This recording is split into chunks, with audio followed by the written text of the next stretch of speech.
NCM learning centre.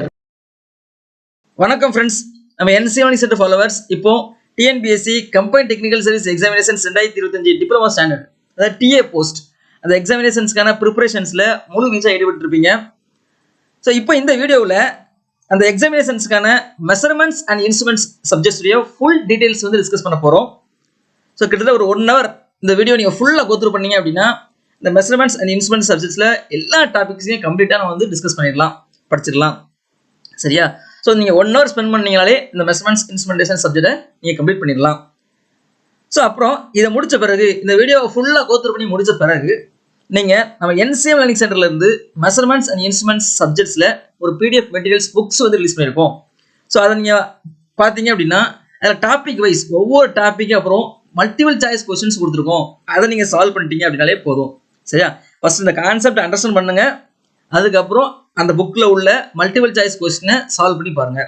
பார்த்தீங்கனாலே நம்ம வந்து நல்லா கான்ஃபிடென்ட்டாக இந்த இதை படிச்சிடலாம். சரியா? ஸோ இந்த மெஷர்மெண்ட்ஸ் அண்ட் இன்ஸ்ட்ருமெண்டேஷனில் வந்து இந்த எக்ஸாமினேஷன்ஸில் 25 மார்க் கேட்குற மாதிரி அவங்க சொல்லியிருக்காங்க.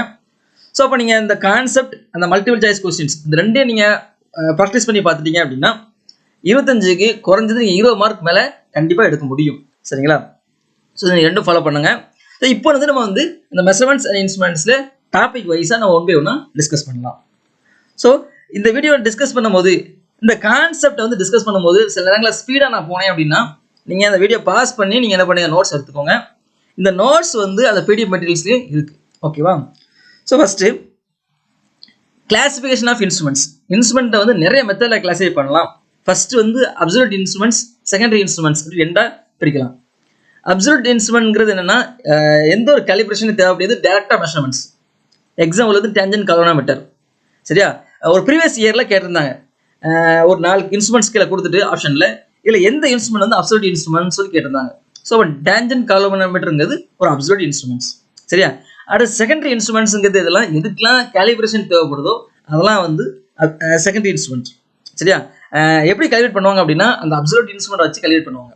ஸோ அப்போ எக்ஸாம்பிள் வந்து அம்மீட்டர், வோல்ட் மீட்டர் இதெல்லாம் வந்து செகண்டரி இன்ஸ்ட்ருமெண்ட்ஸ். இது ஒரு டைப் ஆஃப் கிளாசிஃபிகேஷன்ஸ். அடுத்து வந்து என்ன அப்படின்னா ரெண்டாவது ஒரு classifications, direct measuring instruments, comparisons instruments, ரெண்டாவது ஒரு கிளாசிஃபிகேஷன்ஸ். டைரக்ட் மெஷரிங் இன்ஸ்ட்ருமெண்ட்ஸில் பார்த்தீங்க அப்படின்னா டேரக்டாகவே மீட்டர் வந்து மெஷர் பண்ணிடும். அங்கே எங்கே ஒரு கம்பாரிசன்ஸே இருக்காது. எக்ஸாம்பிள் அம்மீட்டர், வோல்ட் மீட்டர் இதெல்லாம் வந்து டைரக்ட் மெஷரிங் இன்ஸ்ட்ருமெண்ட்ஸ். இது கம்பாரிசன் இன்ஸ்ட்ருமெண்ட்ஸ் வந்து கம்பேர் பண்ணும். பார்த்தீங்கன்னா நீங்கள் பொட்டன்ஷியோமீட்டர், பிரிட்ஜஸ் இதில் பார்த்தீங்கன்னா கம்பாரிசன்ஸ் இருக்கும். கம்பேர் பண்ணி அது நல்ல இண்டிகேஷன் வந்த பிறகு தான் நான் வந்து மெஷர் பண்ண முடியும். சரி, அது கம்பாரிசன் இன்ஸ்ட்ருமெண்ட்ஸ். அடுத்து மூணாவது ஒரு கிளாசிஃபிகேஷன்ஸ் என்ன அப்படின்னா indicating instruments, recording instruments, integrating instruments அப்படின்னு ஒரு 3ஆக நம்ம பிரிக்கிறோம். சரியா? இண்டிகேட்டிங் இன்ஸ்ட்ருமெண்ட்ஸ்க்கு டேரக்டாக இண்டிகேட் பண்ணும். அம்மீட்டர், வோல்ட் மீட்டர் இதெல்லாம் டேரக்ட் இண்டிகேட்டிங் இன்ஸ்ட்ருமெண்ட்ஸ். ரெக்கார்டிங் இன்ஸ்ட்ருமெண்ட்ஸுக்கு ரெக்கார்ட் பண்ணும். CROலாம் பார்த்தீங்கன்னா ரெக்கார்ட் பண்ணி வச்சுருக்கோம் சில டேட்டாவை. சில மல்டிஃபங்க்ஷன் மீட்டர்ஸ்லாம் சில நேரங்கள் என்ன பண்ணிங்கன்னா ஸ்டோர் பண்ணி வச்சிருக்கோம். அது ரெக்கார்டிங் இன்ஸ்ட்ருமெண்ட்ஸ். அடுத்து இன்டெகிரேட்டிங் இன்ஸ்ட்ருமெண்ட்ஸுங்கிறது என்னென்னா ப்ரீவியஸ் ரீடிங்கெல்லாம் அக்குமுலேட் பண்ணும். ஃபார் எக்ஸாம்பிள் எனர்ஜி மீட்டர் ஒரு டைமுக்கு ஒரு எனர்ஜி அப்படின்னு இருக்கும். ஸோ அப்போ எனர்ஜி மீட்டர் வந்து அக்குமுலேட் பண்ணும். சரியா? ஒரு மாதத்துக்கு ஒரு ரீடிங்லாம் அக்குமுலேட் பண்ணி வச்சிருக்கோம். ஸோ அப்போ அதெல்லாம் வந்து இன்டெகிரேட்டிங் இன்ஸ்ட்ருமெண்ட்ஸ். எதெல்லாம் வந்து அக்குமுலேட் பண்ணுது, ப்ரீவியஸ் வழியில் அக்குமுலேட் பண்ணுது, அது இன்டெகிரேட்டிங் இன்ஸ்ட்ருமெண்ட்ஸ். டேரக்டாக இண்டிகேட் பண்ண இண்டிகேட்டிங் இன்ஸ்ட்ருமெண்ட்ஸ், ரெக்கார்ட் பண்ணி வச்சிருந்தா அது ரெக்கார்டிங் இன்ஸ்ட்ருமெண்ட்ஸ். இந்த மாதிரி ஒரு கிளாசிஃபிகேஷன்ஸ் பண்ணலாம். அடுத்து வந்து ஒரு மெத்தட் ஆஃப் கிளாசிஃபிகேஷன்ஸ் இருக்குது. ஏன்னா சில நேரங்களில் வந்து எனர்ஜி மீட்டர் இது வந்து என்ன இன்ஸ்ட்ருமெண்ட்ஸ்னு சொல்லி கேட்பாங்க. அப்போ வந்து நம்ம வந்து இண்டிகேட்டிங் இன்ஸ்ட்ருமெண்ட்டா, ரெக்கார்டிங் இன்ஸ்ட்ருமெண்ட்டா, இண்டிகேட்டிங் இன்ஸ்ட்ருமெண்ட்டாக கேட்டோம்னா நமக்கு பதில் தெரியணும். அடுத்து 4th கேட்டகரி எப்படி பிரிக்கலாம் அப்படின்னா அனலாக் அண்ட் டிஜிட்டல் இன்ஸ்ட்ருமெண்ட்ஸ். இது ஈஸியாக நம்ம சொல்லிடலாம். அனலாக் மீட்டர் அந்த பாயிண்டர் இருக்கும், டிஜிட்டல் இன்ஸ்ட்ருமெண்ட்ஸ்னால் டிஜிட்டல் அந்த வேல்யூஸ். அதுக்கப்புறம் வந்து ஆக்டிவ் இன்ஸ்ட்ருமெண்ட்ஸ், பேசிவ் இன்ஸ்ட்ருமெண்ட்ஸ் இருக்குது. இது ரொம்ப முக்கியமான ஒரு கிளாசிஃபிகேஷன்ஸ். ஆக்டிவ் இன்ஸ்ட்ருமெண்ட்ஸ்னால் அது ஆக்டிவாக இருக்கும், அதுக்கு வந்து எக்ஸ்டர்னல் பவர் சப்ளை தேவைப்படாது. ஆக்டிவ் இன்ஸ்ட்ருமெண்ட்டுக்கு வந்து அதை ஆக்ட் பண்ணுறதுக்கு ஆட்டோமேட்டிக்காகவே அதுக்கு ஆக்டிவ் ஆயிரும். சரியா? அது வந்து எந்த ஒரு எக்ஸ்டர்னல் பவர் சப்ளை தேவைப்படாமல் ஒர்க் ஆகும். பட் பேசிவ் இன்ஸ்ட்ருமெண்ட்ஸில் பார்த்தீங்கன்னா நீங்கள் எக்ஸ்டர்னலாக பவர் சப்ளை கொடுத்தா தான் அது வந்து ஆக்ட் ஆகும். ஸ்ட்ரெயின் காஜுக்கெலாம் பார்த்தீங்க அப்படின்னா நீங்கள் வந்து எக்ஸ்டர்னல் பவர் சப்ளை கொடுக்கணும். அந்த மாதிரி சில இன்ஸ்ட்ருமெண்ட்ஸுக்கு வந்து எக்ஸ்டர்னல் பவர் சப்ளை கொடுக்கக்கூடிய இன்ஸ்ட்ருமெண்ட் வந்து அது passive instruments. External power supply கொடுக்க வேண்டாம் அப்படிங்கிற இன்ஸ்ட்ருமெண்ட் வந்து இப்போ ஆக்டிவ் இன்ஸ்ட்ருமெண்ட்ஸ். ஓகேவா? இந்த மாதிரி கேட்டகரியை நம்ம பிரிச்சுக்கலாம். இது நீங்கள் தெரிஞ்சுக்கணும். அடுத்து ரெண்டாவது கேரக்டரிஸ்டிக்ஸ் ஆஃப் மெஷரிங் இன்ஸ்ட்ருமெண்ட்ஸ். இதுவுமே முக்கியமானது. இதில் வந்து 2 கேரக்டரிஸ்டிக்ஸ் மெயினாக இருக்குது, ஸ்டாட்டிக் அண்ட் டைனமிக் கேரக்டரிஸ்டிக்ஸ் இருக்குது. ஸ்டாட்டிக் கேரக்டரிஸ்டிக்ஸில் வந்து ஒரு 8 பாயிண்ட் இருக்குது. ரொம்ப முக்கியமான டெஃபினிஷன்ஸ். மெஷர்மெண்ட்ஸில் வந்து கண்டிப்பாக தெரிஞ்சுக்கணும். எரர்னா என்ன? Actual value minus measured value by actual value. Actual வேல்யூவில் எவ்வளோ எரர் இருக்குது, அதான் பெர்சன்டேஜ். சரியா? அப்போ ஆக்சுவல் வேல்யூ இல்லை measured value minus actual value by actual value. டினாமினேட்டரில் வந்து ஆக்சுவல் வேல்யூ தான் வரணும். ஆக்சுவல் வேல்யூக்கு எவ்வளோ எரர் தான் பார்க்க போகிறோம். சரியா? இன்ட்டு 100 போட்டால் எரர் % கிடைக்கும். அக்குரேசிங்கிறது எவ்வளோ க்ளோஸாக இருக்குது, அந்த ட்ரூ வேல்யூக்கு எவ்வளோ க்ளோஸாக இருக்குது. பெர்சன்டேஜில் பார்த்தோம்னா 100 மைனஸ் எரர் இன் %. இது அக்குரேசி. அடுத்து ரேஞ்சுன்னு எடுத்துட்டோம் அப்படின்னா ஒரு ஸ்கேல் எடுத்துக்குவோம். ஒரு 15 சென்டிமீட்டர் ஸ்கேல் எடுத்துக்குவோம். அந்த ஸ்கேலோட ரேஞ்ச் பார்த்தீங்கன்னா 15 சென்டிமீட்டர். ஏன்னா 0லேருந்து 15 சென்டிமீட்டர் இருக்கும். ஸோ அதோட ரேஞ்ச் வந்து 15 சென்டிமீட்டர். சரியா? ஒவ்வொரு இன்ஸ்ட்ருமெண்ட்டை பொறுத்து சில இன்ஸ்ட்ருமெண்ட் வந்து 5 ஆம்ஸ் வந்து 5 ஆம்ஸ் வரதை ரீட் பண்ணும். அப்போ அதோட ரேஞ்ச் வந்து 5 ஆம்ஸ். சில மீட்டர் வந்து ஒரு 10 ஆம்ஸ் வரை மெஷர் பண்ணோம் அப்படின்னா அதோட ரேஞ்ச் வந்து 10 ஆம்ஸ். சரியா? அடுத்து ஸ்பேனுங்கிறது என்ன அப்படின்னா நம்ம வந்து ஒரு இன்ஸ்ட்ருமெண்ட்ஸ் இருக்குது. ஸ்கேல் எடுத்துக்குவோம். ஒரு 15 சென்டிமீட்டர் ஸ்கேல் எடுத்துக்குவோம். 0லேருந்து 15 சென்டிமீட்டர் வரை இருக்குது. இப்போ ஸ்பேனுங்கிறது என்னென்னா அந்த ஸ்கேலுடைய maximum value minus minimum value. இங்கே மேக்ஸிமம் வேல்யூ வந்து 15 சென்டிமீட்டர், மினிமம் வேல்யூ வந்து 0 சென்டிமீட்டர். அப்போ வந்து என்ன ஆகும்னா அதோட வேல்யூ 15 சென்டிமீட்டர். சில temperature indicator instruments minimum value 0ல் இருக்காது. 15 டிகிரி செல்சியஸ்லேருந்து ஒரு 60 டிகிரி செல்சியஸ் வரை இருக்குது அப்படின்னு வச்சுக்கோமே. ஒரு டெம்பரேச்சர் இண்டிகேட்டிங் இன்ஸ்ட்ருமெண்ட் வந்து மினிமம் வேல்யூ வந்து 15 டிகிரி செல்சியஸ், மேக்ஸிமம் வந்து ஒரு 60 டிகிரி செல்சியஸ் வரை இருக்குன்னு வச்சுக்கோம். அப்போ அதோட ஸ்பேன் பார்த்தீங்கன்னா 60 மைனஸ் 15 அந்த மாதிரி வரும். Maximum value minus minimum value, அதுதான் ஸ்பேன். சரியா? அடுத்து ரெசல்யூஷன்ங்கிறது என்ன அப்படின்னா அதே ஸ்கேல் எடுத்துக்குவோம். 15 சென்டிமீட்டர் ஸ்கேல் எடுத்துக்குவோம். 15 சென்டிமீட்டர் ஸ்கேலில் வந்து இப்படி இருக்கும். பார்ட் பிரிச்சிங்க அப்படின்னா மெயினாக 0லேருந்து 1 2 3 அப்படின்னு 15 கோடு இருக்கும். ஒவ்வொரு கோடுக்கு இடையிலும் 10 பாயிண்ட்ஸ் இருக்கும். ஒவ்வொரு சென்டிமீட்டருக்கு இடையில 10 பாயிண்ட்ஸ். அப்புறம் அர்த்தம் ஒவ்வொரு பாயிண்ட்டும் 0.1 சென்டிமீட்டர்னு அர்த்தம். ஸ்கேலில் பார்த்தீங்க அப்படின்னா மொத்தம் 0லேருந்து 15 சென்டிமீட்டர் இருக்கும். 15 பாகமாக இருக்கும். ஒவ்வொரு சென்டிமீட்டர்லேயே 10 பாகம் இருக்கும். ஸோ ஒவ்வொரு பாகத்துடைய வேல்யூ வந்து 0.1 சென்டிமீட்டர். 0.1 0.2 0.3 அப்படி இன்க்ரீஸ் ஆகும். அப்படி 1 சென்டிமீட்டர், அடுத்து 1.1 1.2 1.3 2 சென்டிமீட்டர் அப்படி தான் போகும். ஸோ அப்போ அந்த ஸ்கேலோட ரெசல்யூஷன்ங்கிறது என்ன அப்படின்னா அந்த ஸ்கேலில் மினிமம் வேல்யூ எவ்வளோ மெஷர் பண்ண முடியும். அது ஒரு ஸ்கேலால் மினிமமால் எவ்வளோ மெஷர் பண்ண முடியும், ஒரு இன்ஸ்ட்ருமெண்ட்டால் மினிமம் எவ்வளோ மெஷர் பண்ண முடியும், அதுதான் ரெசல்யூஷன்ஸ். ஸ்கேலில் வந்து மினிமமாக 0.1 சென்டிமீட்டர் தான் மெஷர் பண்ண முடியும். ஸோ அதோட ஸ்கேலோட ரெசல்யூஷன் வந்து 0.1 சென்டிமீட்டர். நீங்கள் 0.1 சென்டிமீட்டர் கீழே 0.05 சென்டிமீட்டர்ஸ் இருக்குது அப்படின்னா அந்த ஸ்கேல் யூஸ் பண்ணி மெஷர் பண்ண முடியாது. ஸோ இப்போ ரெசல்யூஷன் ஆஃப் த இன்ஸ்ட்ருமெண்ட்ங்கிறது அந்த இன்ஸ்ட்ருமெண்ட்டால் மினிமம் வேல்யூ எவ்வளோ மெஷர் பண்ண முடியும், அதுதான் ரெசல்யூஷன்ஸ். சரியா? ஓகேவா? அடுத்து ப்ரிசிஷன்ஸ். ப்ரிசிஷன்ஸுங்கிறது என்னென்னா ரிப்பீட்டடாக செய்யும் போது அப்படி க்ளோஸாக இருக்கணும். ப்ரிசிஷன்ங்கிறது திரும்ப திரும்ப செய்யும் போது அதே வேல்யூ கிடைக்கணும். ஃபார் எக்ஸாம்பிள் ஒரு வெயிட் மிஷின்ஸ் இருக்குது. ஒரு 50 கிராம் மெஷர் பண்ணுறோம். ஃபஸ்ட்டு 50 கிராம் மெஷர் பண்ணுறோம்னு வச்சுக்கோங்களேன். 50ன்னு காட்டுது. ரெண்டாவது மெஷர் பண்ணுறோம் 50.1, அடுத்து மெஷர் பண்ணோம் 50.2, அடுத்து மெஷர் பண்ணுறோம். அதே ஒரே 50 கிராம் மெஷர்மெண்ட்டை திரும்ப திரும்ப பண்ணும்போது அந்த ரேட்டிங் வந்து மாறிட்டே இருக்குது அப்படின்னா அதோட ப்ரிசிஷன் வந்து நாட் குட், குவாலிட்டி ப்ரிசிஷனே இல்லைன்னு அர்த்தம். திரும்ப திரும்ப பண்ணாலும் அக்யூரேட் அதே வேல்யூ கொடுத்துச்சுன்னா ப்ரிசிஷன் வந்து அதிகம். ரிப்பீட்டடாக பண்ணும்போது சேம் வேல்யூ இருக்கணும். அப்படிதான் அது ப்ரிசிஷன் சொல்லுவோம். சரியா? ஒரு வெயிட் மிஷினில் நம்ம 50 கிராம் வைக்கும், மல்டிபிள் டைம்ஸ் வச்சாலும் 50 கிராம்னே காட்டுச்சு அப்படின்னா அந்த மீட்டரோட இன்ஸ்ட்ருமெண்டோட ப்ரிசிஷன் வந்து குட். ஓகேவா? அடுத்து சென்சிட்டிவிட்டி. சென்சிட்டிவிட்டிங்கிறது என்னென்னா சென்ஸ் பண்ணுறது. சின்ன இன்புட் சேஞ்சுக்கு அவுட்புட் சேஞ்ச் எப்படி இருக்குது. சென்சிட்டிவிட்டிங்கிறது output change by input change, அதுதான் சென்சிட்டிவிட்டி. த்ரெஷோல்டுங்கிறது என்ன அப்படின்னா ஒரு இன்ஸ்ட்ருமெண்ட் வந்து ஒரு சின்ன மினிமமான ஒரு இன்புட்டுக்கு வந்து அது ரெஸ்பாண்டே பண்ணாது, அவுட்புட்டே இருக்காது. ஒரு இன்புட்டுக்கு அப்புறம் தான் ரெஸ்பாண்ட் பண்ணி ஆரம்பிக்கும். அது த்ரெஷோல்டு வேல்யூ. அந்த த்ரெஷோல்டு வேல்யூக்கு அப்புறம் தான் அந்த இன்ஸ்ட்ருமெண்ட்டை ரெஸ்பான்ஸ் பண்ண ஆரம்பிக்கும். அதுதான் அந்த த்ரெஷோல்டு வேல்யூ. சரியா? அது டைனமிக் கேரக்டரிஸ்டிக்ஸில் பார்த்தீங்கன்னா 0 ஆர்டர், ஃபர்ஸ்ட் ஆர்டர், செகண்ட் ஆர்டர்னு 3 டைப் இருக்குது. 0 ஆர்டருங்கிறது எந்த ஸ்டோரேஜ் மேலுமே இருக்காது. ஃபர்ஸ்ட் ஆர்டருக்கு ஒரே ஒரு ஸ்டோரேஜ் எலமெண்ட் இருக்கும். செகண்ட் ஆர்டருக்கு வந்து 2 ஸ்டோரேஜ் எலமெண்ட் இருக்கும். சரியா? ஓகே, இது நீங்கள் இந்த டெஃபினிஷன் வந்து படித்து வச்சுக்கோங்க. ஏன்னா சில நேரங்களில் மேட்ச் த ஃபாலோவிங்னு சொல்லிட்டு அக்குரேசினா என்ன, ப்ரிசிஷன் என்னன்னு சொல்லியிருப்பாங்க. இல்லைனா அந்த டெஃபினிஷன் மேலே சொல்லிட்டு கீழே ஆப்ஷனில் வந்து accuracy, span, resolution, precision, sensitivity கொடுத்துருப்பாங்க. நம்ம செலக்ட் பண்ணுற மாதிரி இருக்கும். சரியா? ஸோ அது ஒரு முக்கியமான ஒரு கொஸ்டின்ஸ் தான். அதுக்கப்புறம் எஸ்ஐ யூனிட்ஸ் வந்து நீங்கள் வந்து தெரிஞ்சு வச்சுக்கோங்க. எல்லா எஸ்ஐ யூனிட்ஸும் நம்ம லிஸ்ட் பண்ண முடியாது. ஸோ அதனால் காமனாக இலுமினேஷனுக்கு என்ன எஸ்ஐ யூனிட்ஸ் சொல்லியிருக்கேன். பட் நீங்கள் எஸ்ஐ யூனிட் ஃப்ளக்ஸுக்கு எஸ்ஐ யூனிட்ஸ் என்ன, ஃப்ளக்ஸ் டென்சிட்டி என்னது, அந்த மாதிரி எல்லா எஸ்ஐ யூனிட்ஸுடைய லிஸ்ட்டு வந்து அந்த பெடிமீட்டர் இருக்குது. அதை ஒரு கோத்து பண்ணிடுங்க. சரியா? அந்த எஸ்ஐ யூனிட்ஸ் வந்து கேட்கலாம், ஒரு மார்க் நம்ம கேட்கலாம். இலுமினேஷனோட எஸ்ஐ யூனிட்ஸ் என்ன அப்படிங்க கேட்கலாம். போன ஒரு தடவை கேட்டிருக்காங்க. சரியா? ஸோ அந்த எஸ்ஐ யூனிட்ஸ் ஃபுல்லாகவே நீங்கள் படித்து வச்சுக்கோங்க. ஓகே, அடுத்து ரெண்டாவது பெர்மனன்ட் மேக்னெட் மூவிங் காயிலுக்கும் மூவிங் அயன் இன்ஸ்ட்ருமெண்ட்டுக்குள்ள கம்பேரிசன்ஸ் வந்து இருக்கணும். மூவிங் காயிலுக்கு பார்த்தீங்கன்னா டி ஆர்சனல் பிரின்சிபல்ஸ் அதில் வரும். மூவிங் அயன் இன்ஸ்ட்ருமெண்ட்ஸ்ல வந்து சாஃப்ட் அயன் வரும். சரியா? இதில் பார்த்தீங்க அப்படின்னா டி ஆர்சனல் பிரின்சிபல்ங்கிறது என்னென்னா வேற ஒன்றும் முடியாது. கண்டக்டர் வந்து மூவ் ஆகுறதுக்கு 2 மேக்னெட்டிக் ஃபீல்ட் தேவை. புரிஞ்சுக்கோங்க, ஒரு கண்டக்டர் வந்து மூவ் ஆகுறதுக்கு 2 மேக்னெட்டிக் ஃபீல்ட் தேவை. இங்கே பெர்மனன்ட் மேக்னெட் மூவிங் காயில் ஒரு மேக்னெட் வந்து பெர்மனன்ட் மேக்னெட் வச்சிருப்பாங்க, மேக்னெட்டிக் ஃபீல்டு வந்து ப்ரொடியூஸ் பண்ணுவாங்க. இன்னொரு மேக்னெட்டிக் ஃபீல்டு வந்து அந்த மூவிங் காயில் வந்து கரண்ட் பாஸ் பண்ணுவாங்க. அப்போ அங்கே ஒரு மேக்னெட்டிக் ஃபீல்டு கிடச்சிரும். 2 மேக்னெட்டிக் ஃபீல்டு கொலாப்ஸ் ஆகும்போது அந்த பாயிண்ட் வந்து மூவ் ஆகும். இதுதான் d'Arsonval principle. D'Arsonval principle வந்து ஒரு மேக்னெட்டிக் ஃபீல்டு வந்து produced by permanent magnet, another magnetic field produced by அந்த current flow through the coil. சரியா? ஸோ அப்போ அந்த கரண்ட் ஃப்ளோ அந்த காயிலுக்கு தகுந்தாப்புல இந்த பாயிண்ட் வந்து மூவ் ஆகும். சரியா? இதே மூவிங் அயன் இன்ஸ்ட்ருமெண்ட்ஸில் பார்த்தீங்கன்னா 2 மேக்னெட்டிக் ஃபீல்டும் ப்ரொடியூஸ்டு பை கரண்ட் தான். ஒரு சாஃப்ட் அயன் பீஸ் இருக்கும். சாஃப்ட் அயன் பீஸில் வந்து கரண்ட் பாஸ் பண்ணி ஒரு மேக்னெட்டிக் ஃபீல்டை ப்ரொடியூஸ் பண்ணியிருப்பாங்க. இன்னொரு மூவிங் காயில் அதில் வந்து நமக்கு கரண்ட்டை பாஸ் பண்ணி அந்த பாயிண்ட் வந்து மூவ் பண்ணியிருப்பாங்க. சரியா? இங்கே வந்து அட்ராக்ஷன் ரிப்பல்சன் இருக்கும். அந்த கரண்ட் டைரக்ஷனை பொறுத்து, அந்த கரண்ட் டைரக்ஷனை பொறுத்து சாஃப்ட் அயன் பேஸில் நம்ம கொடுக்கக்கூடிய கரண்ட் டைரக்ஷனை பொறுத்து அட்ராக்ஷன் ஃபோர்ஸ் இல்லை ரிப்பல்சன் ஃபோர்ஸ் இருக்கும். சரியா? பெர்மனன்ட் மேக்னெட் மூவிங் காயில் வந்து டிஃப்ளெக்டிங் டார்க் வந்து directly proportional to the current flow through the element இருக்கும். பட் மூவிங் அயன் இன்ஸ்ட்ருமெண்ட்ல பார்த்தீங்கன்னா டிஃப்ளெக்டிங் டார்க் வந்து directly proportional square of the current. சரியா? ஸோ அப்போ இந்த இதில் என்ன சொல்லலாம், அந்த டிஃப்ளெக்ட் டார்க் ஈக்குவேஷன்ஸ்ல சொல்லிடலாம். நம்ம வந்து இது deflect torque directly proportional current இருக்கிறதுனால ஸ்கேல் வந்து யூனிஃபார்மாக இருக்கும்.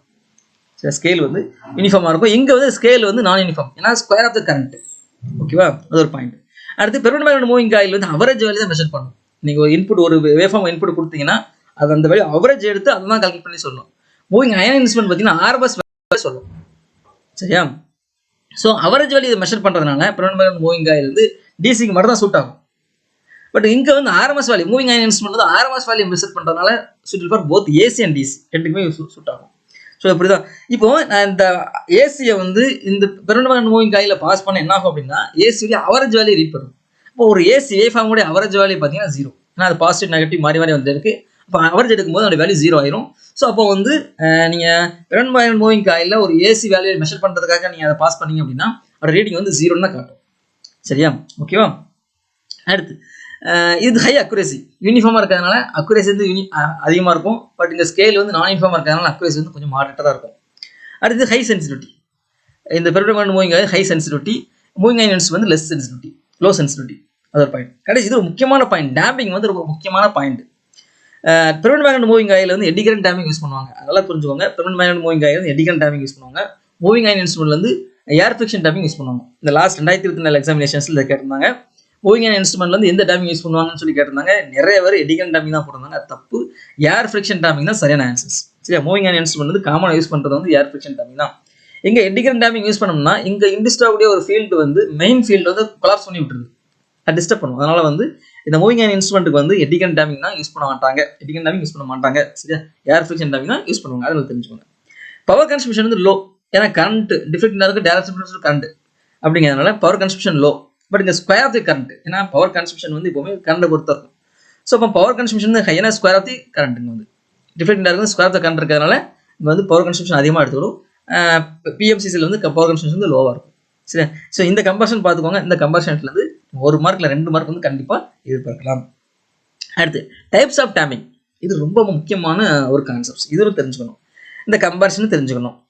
டேம்பிங்கில் பார்த்தீங்கன்னா air friction damping, fluid friction damping, eddy current damping, electro magnetic, self induced டேம்பிங்னு சொல்லி ஒரு 4 டைப் இருக்குது. சரி, அந்த 4 கம்பேரிசன்ஸ் வந்து நீங்கள் ஒரு நோட் பண்ணி வச்சுக்கோங்க. ஏர் ஃபிரிக்ஷன் டேம்பிங்கில் வந்து ஒரு பிஸ்டன், அந்த பிஸ்டன் வந்து சேம்பர் மாதிரி இருக்கும். ஏர் தான் அதை என்ன பண்ணால் தள்ளி அது அப்போஸ் பண்ணும். சரியா? இதில் பார்த்தீங்கன்னா இது சைஸ் வந்து பல்கி சைஸாக இருக்கும். அது மெயின் டிஸ்அட்வான்டேஜ். ஏர் ஃபிரிக்ஷன் டேம்பிங்கோட மெயின் டிஸ்அட்வான்டேஜ் வந்து சைஸ் வந்து அதிகம், பெரிய சைஸாக இருக்கும். கன்ஸ்ட்ரக்ஷன்லாம் simple, no wear tear, expensive இது கிடையாது, இன்எக்ஸ்பென்சிவாக இருக்கும். சிம்பிள், அது எக்ஸ்பென்சிவே இல்லை. ஸோ அதனால் ஏர் ஃபிரிக்ஷன் டேம்பிங் வந்து அட்வான்டேஜஸ்ன்னு பார்த்தோம்னா எக்ஸ்பென்சிவ் கிடையாது. பட் டிஸ்அட்வான்டேஜஸ் மெயினாக எடுத்துட்டோம் அப்படின்னா சைஸ் வந்து பெருசு சைஸாக இருக்கும். சரியா? அடுத்து ஃப்ளூயிட் ஃபிரிக்ஷன் டேம்பிங்கில் பார்த்தீங்க அப்படின்னா ப்ரெஷர் காஜ் இந்த இடத்துலலாம் ஃப்ளூயிட் ஃபிரிக்ஷன் டேம்பிங் வச்சுருப்பாங்க. மெயின் டிஸ்அட்வான்டேஜஸ் பார்த்தீங்கன்னா ஆயில் லீக்கேஜ் இருக்க வாய்ப்பு இருக்குது. இது வந்து ஆயில் லீக்கேஜ் இருக்க வாய்ப்பு இருக்குது. டெம்பரேச்சர் வேரி ஆகும்போது என்னோட டேம்பிங்கும் வேரி ஆகும். ஸோ அது ஒரு பெரிய டிஸ்அட்வான்டேஜ். சரியா? அடுத்து eddy current damping. Eddy current damping பார்த்தீங்கன்னா நல்ல அட்வான்டேஜஸ் எடுத்தோம்னா ஸ்மூத் டேம்பிங், ஃபாஸ்ட் ரெஸ்பான்ஸ். சரியா? அதுதான் பெரிய அட்வான்டேஜஸ். டிஸ்அட்வான்டேஜ் பார்த்தோம்னா அது ஸ்ட்ராங் மேக்னெட் தேவைப்படும். இது வந்து பெர்மனன்ட் மேக்னெட் மூவிங் காயில் வந்து யூஸ் பண்ணுவாங்க இந்த டிகின் டேமிங்கை வந்து. அடுத்து எலக்ட்ரோ மேக்னெட்டிக் டேமிங், இது பற்றி காலோமீட்டர் சில பிஎம்சிசி இன்ஸ்ட்ருமெண்ட்ஸில் யூஸ் பண்ணுறாங்க. இதனுடைய அட்வான்டேஜ் பார்த்தோம்னா காம்பாக்ட் அண்ட் சிம்பிள் சைஸில் இருக்கும், எக்ஸ்ட்ரா பார்ட்ஸ் எதுவுமே தேவை கிடையாது. டிஸ்அட்வான்டேஜ் எடுத்துட்டோம் அப்படின்னா லிமிட்டட் டேமிங் ஸ்ட்ரென்த், அதுதான் மெயின் டிஸ்அட்வான்டேஜ். சரியா? ஸோ இதுதான் கம்பேரிசன்ஸ். இந்த கம்பேரிசன்ஸ் தெரிஞ்சுக்கோங்க. மெயினாக வந்து ஏர் ஃபிரிக்ஷன் டேமிங் வந்து மூவிங் அண்ட் இன்ஸ்ட்ருமெண்ட்ஸில் யூஸ் பண்ணுவாங்க. இந்த ஃப்ளூயிட் ஃபிரிக்ஷன் டேமிங்கில் வந்து ப்ரெஷர் கேஜ் யூஸ் பண்ணுவாங்க. அது தெரிஞ்சுக்கோங்க. ஓகேவா? குட். அடுத்து எனர்ஜி மீட்டருடைய கம்பேரிசன்ஸ் தெரியணும். சரியா? எலக்ட்ரோ டைனமோமீட்டரில் பார்த்தீங்க அப்படின்னா ஏன்னா எனர்ஜி மெஷர் பண்ண போகிறோம். ஸோ இப்போ வந்து உங்களுக்கு வோல்டேஜ் சென்ஸ் பண்ணும், கரண்ட் சென்ஸ் பண்ணும். 2 காயில் இருக்கும், ப்ரெஷர் காயில், இன்னொன்று கரண்ட் காயில். எலக்ட்ரோடைனமோமீட்டர் கன்ஸ்ட்ரக்ஷன் நல்லா தெரிஞ்சுக்கோங்க. அதில் வந்து 2 coil, current coil, pressure coil 2 coil இருக்கும். சரியா? அடுத்து இண்டக்ஷன் டைப் எனர்ஜி மீட்டரில் பார்த்தீங்க அப்படின்னா அதே டிஸ்க் இருக்கும். நம்ம வீட்டில் பழைய எனர்ஜி மீட்டர் பார்த்துருப்பீங்க, ஒரு டிஸ்க் ரொட்டேட் ஆகும் பார்த்தியா, அதுதான் இண்டக்ஷன் டைப் எனர்ஜி மீட்டர். அதில் பார்த்தீங்கன்னா சண்ட் மேக்னெட், சீரியஸ் மேக்னெட்னு ஒரு மேக்னெட் இருக்கும். அதுதான் அந்த டேமிங்கை அந்த டார்க்கை ப்ரொடியூஸ் பண்ணக்கூடியது. டிஸ்க் இருக்கும், அலுமினியம் டிஸ்க் வந்து இடையில இருக்கும். சரியா? ரெக்டிஃபை டைப்ங்கிறது ஒரு பிஎம்சி இன்ஸ்ட்ருமெண்ட்ஸ் தான். Rectifications plus permanent magnet moving coil. ஓகேவா? இதான் கன்ஸ்ட்ரக்ஷன்ஸ். இப்போ உங்களுக்கு கன்சன் டக்குன்னு கண்ணுக்கு வரணும். எலக்ட்ரோ டைனமோமீட்டரா 2 coil, pressure coil, current coil. Induction type மீட்டரா சண்ட் மேக்னெட், சீரியஸ் மேக்னெட், அதுக்கப்புறம் ஒரு அலுமினியம் டிஸ்க். ரெக்டிஃபை டைப்ங்கிறது கவனா பெர்மனன்ட் மேக்னெட் மூவிங் காயில் தான் தெரிஞ்சுக்கலாம். அப்ளிகேஷன்ஸ் பார்க்கும்போது எலக்ட்ரோ டைனமோமீட்டர் பார்த்தீங்கன்னா ஏசி யூஸ் ஆகும், டிசி யூஸ் ஆகும். நல்லா புரிஞ்சுக்கோங்க. எலக்ட்ரோ டைனமோமீட்டர் வந்து ஏசி யூஸ் ஆகும், டிசி யூஸ் ஆகும். But induction type energy meter வந்து ஏசி மட்டும் தான். இண்டக்ஷன் ஆகும். டிசியில் வந்து உங்களுக்கு இண்டக்ஷன் நடக்காது. இண்டக்ஷன் டைப் மீட்டர் வந்து ஒன்லி ஃபார் ஏசி பவர் மட்டும்தான். அது ரெக்டிஃபயரில் பார்த்தா 2க்கும் யூஸ் ஆகும், ஏசிக்கு யூஸ் ஆகும், டிசிக்கு யூஸ் ஆகும். ரெக்டிஃபயர் டைப் வந்து ஏன்னா அது ஏசி டிசியை மாற்றி உங்களுக்கு பெர்மனன்ட் மேக்னெட் மூவிங் காயிலுக்கு போகுது. நீங்கள் டிசி டேரெக்டாக கொடுத்தீங்கன்னா அங்கே ரெக்டிஃபிகேஷன் நடக்காமல் டேரெக்டாக உங்களுக்கு வந்து எங்கே போகும், அந்த பெர்மனன்ட் மேக்னெட் மூவிங் காயிலுக்கு போகும். ஸோ ரெக்டிஃபயர் டைப் வந்து use both AC and டிசிக்கு use ஆகும். சரியா? அது இங்கே மூவிங் காயில்னு பார்த்தோம்னா pressure coil moving coil. Induction டைப்ல வந்து அலுமினியம் டிஸ்க் தான் மூவிங் பார்ட், காயில் கிடையாது. அலுமினியம் டிஸ்க் தான் மூவிங் பார்ட். ரெக்டிஃபயர் டைப்ல வந்து மூவிங் காயில் வந்து லைட் வெயிட்டாக இருக்கும், அது தெரிஞ்சுக்கோங்க. அடுத்து அக்குரேசின்னு பார்க்கும்போது அக்குரேசி நம்ம எடுத்துட்டோம் அப்படின்னா, கம்பேரிசன் எடுத்துட்டோம் அப்படின்னா டைனோமீட்டர் தான் மோர் அக்குரேட். சரி, இந்த இண்டக்ஷன் டைப் இன்டியூஸ் ஆகுறதுனால கண்டிப்பாக வந்து லெஸ் அக்குரேட், மீடியம் அக்குரேட்டாக இருக்கும். ரெக்டிஃபயர் டைப்லேயும் மீடியம் அக்குரேட். ஓகேவா? அடுத்த கம்பேரிசன்ஸ் எடுத்துட்டோம் அப்படின்னா பவர் கன்சம்ஷன் எடுத்துட்டோம் அப்படின்னா இந்த ரெக்டிஃபை டைப்புக்கு வந்து வெரி லோ பவர் கன்சம்ஷன்ஸ். ஏன்னா பெர்மனன்ட் மேக்னெட் மூவிங் காயில் இருக்கிறதுனால அங்கே வந்து பவர் கன்சம்ஷன் வந்து ரொம்ப கம்மியாக தான் இருக்கும். சரியா? எலக்ட்ரோ டைனமோமீட்டருக்கு வந்து ஹை பவர் கன்சம்ஷன் இருக்கும். இண்டக்ஷன் டைப் வந்து அதுவுமே கொஞ்சம் மோர் பவர் கன்சம்ஷன் தான். அடுத்து எஃபெக்ட் ஆஃப் சேஞ்சிங் ஃப்ரீக்வன்சின்னு எடுத்துட்டோம் அப்படின்னா எது எஃபெக்ட் ஆகும் அப்படின்னா இண்டக்ஷன் டைப் மீட்டர் வந்து இந்த ஃப்ளக்சுவேஷன், வோல்டேஜ் ஃப்ரீக்வன்சி ஃப்ளக்சுவேஷனுக்கு வந்து எஃபெக்ட் ஆகும். பட் இது எலக்ட்ரோ டைனமோமீட்டர் வந்து ரொம்ப எஃபெக்ட் ஆகாது. சரியா? அடுத்து வெயிட் ஆஃப் மூவிங் சிஸ்டம் எடுத்துட்டோம் அப்படின்னா ரெக்டிஃபை டைப் வந்து வெரி லோ. காயில் மட்டும் தான் இருக்கும், மூவிங் காயில் சின்ன காயில் இருக்குது, வெரி லோவாக இருக்கும். அலுமினியம் டிஸ்க் இருக்கிறதுனால கொஞ்சம் ஓரளவுக்கு ஹெவியராக இருக்கும். டிஸ்க் இருக்கிறதுனால கொஞ்சம் ஹெவியரான வெயிட் இருக்கும். இங்கே வந்து லெஸ் வெயிட், எலக்ட்ரோ டைனமோமீட்டருக்கு வந்து லெஸ் வெயிட். காயிலுங்கிறதுனாலே லெஸ் வெயிட்டாக இருக்கும். பட் டிஸ்க்குங்கிறதுனால கொஞ்சம் வெயிட் அதிகமாக இருக்குது.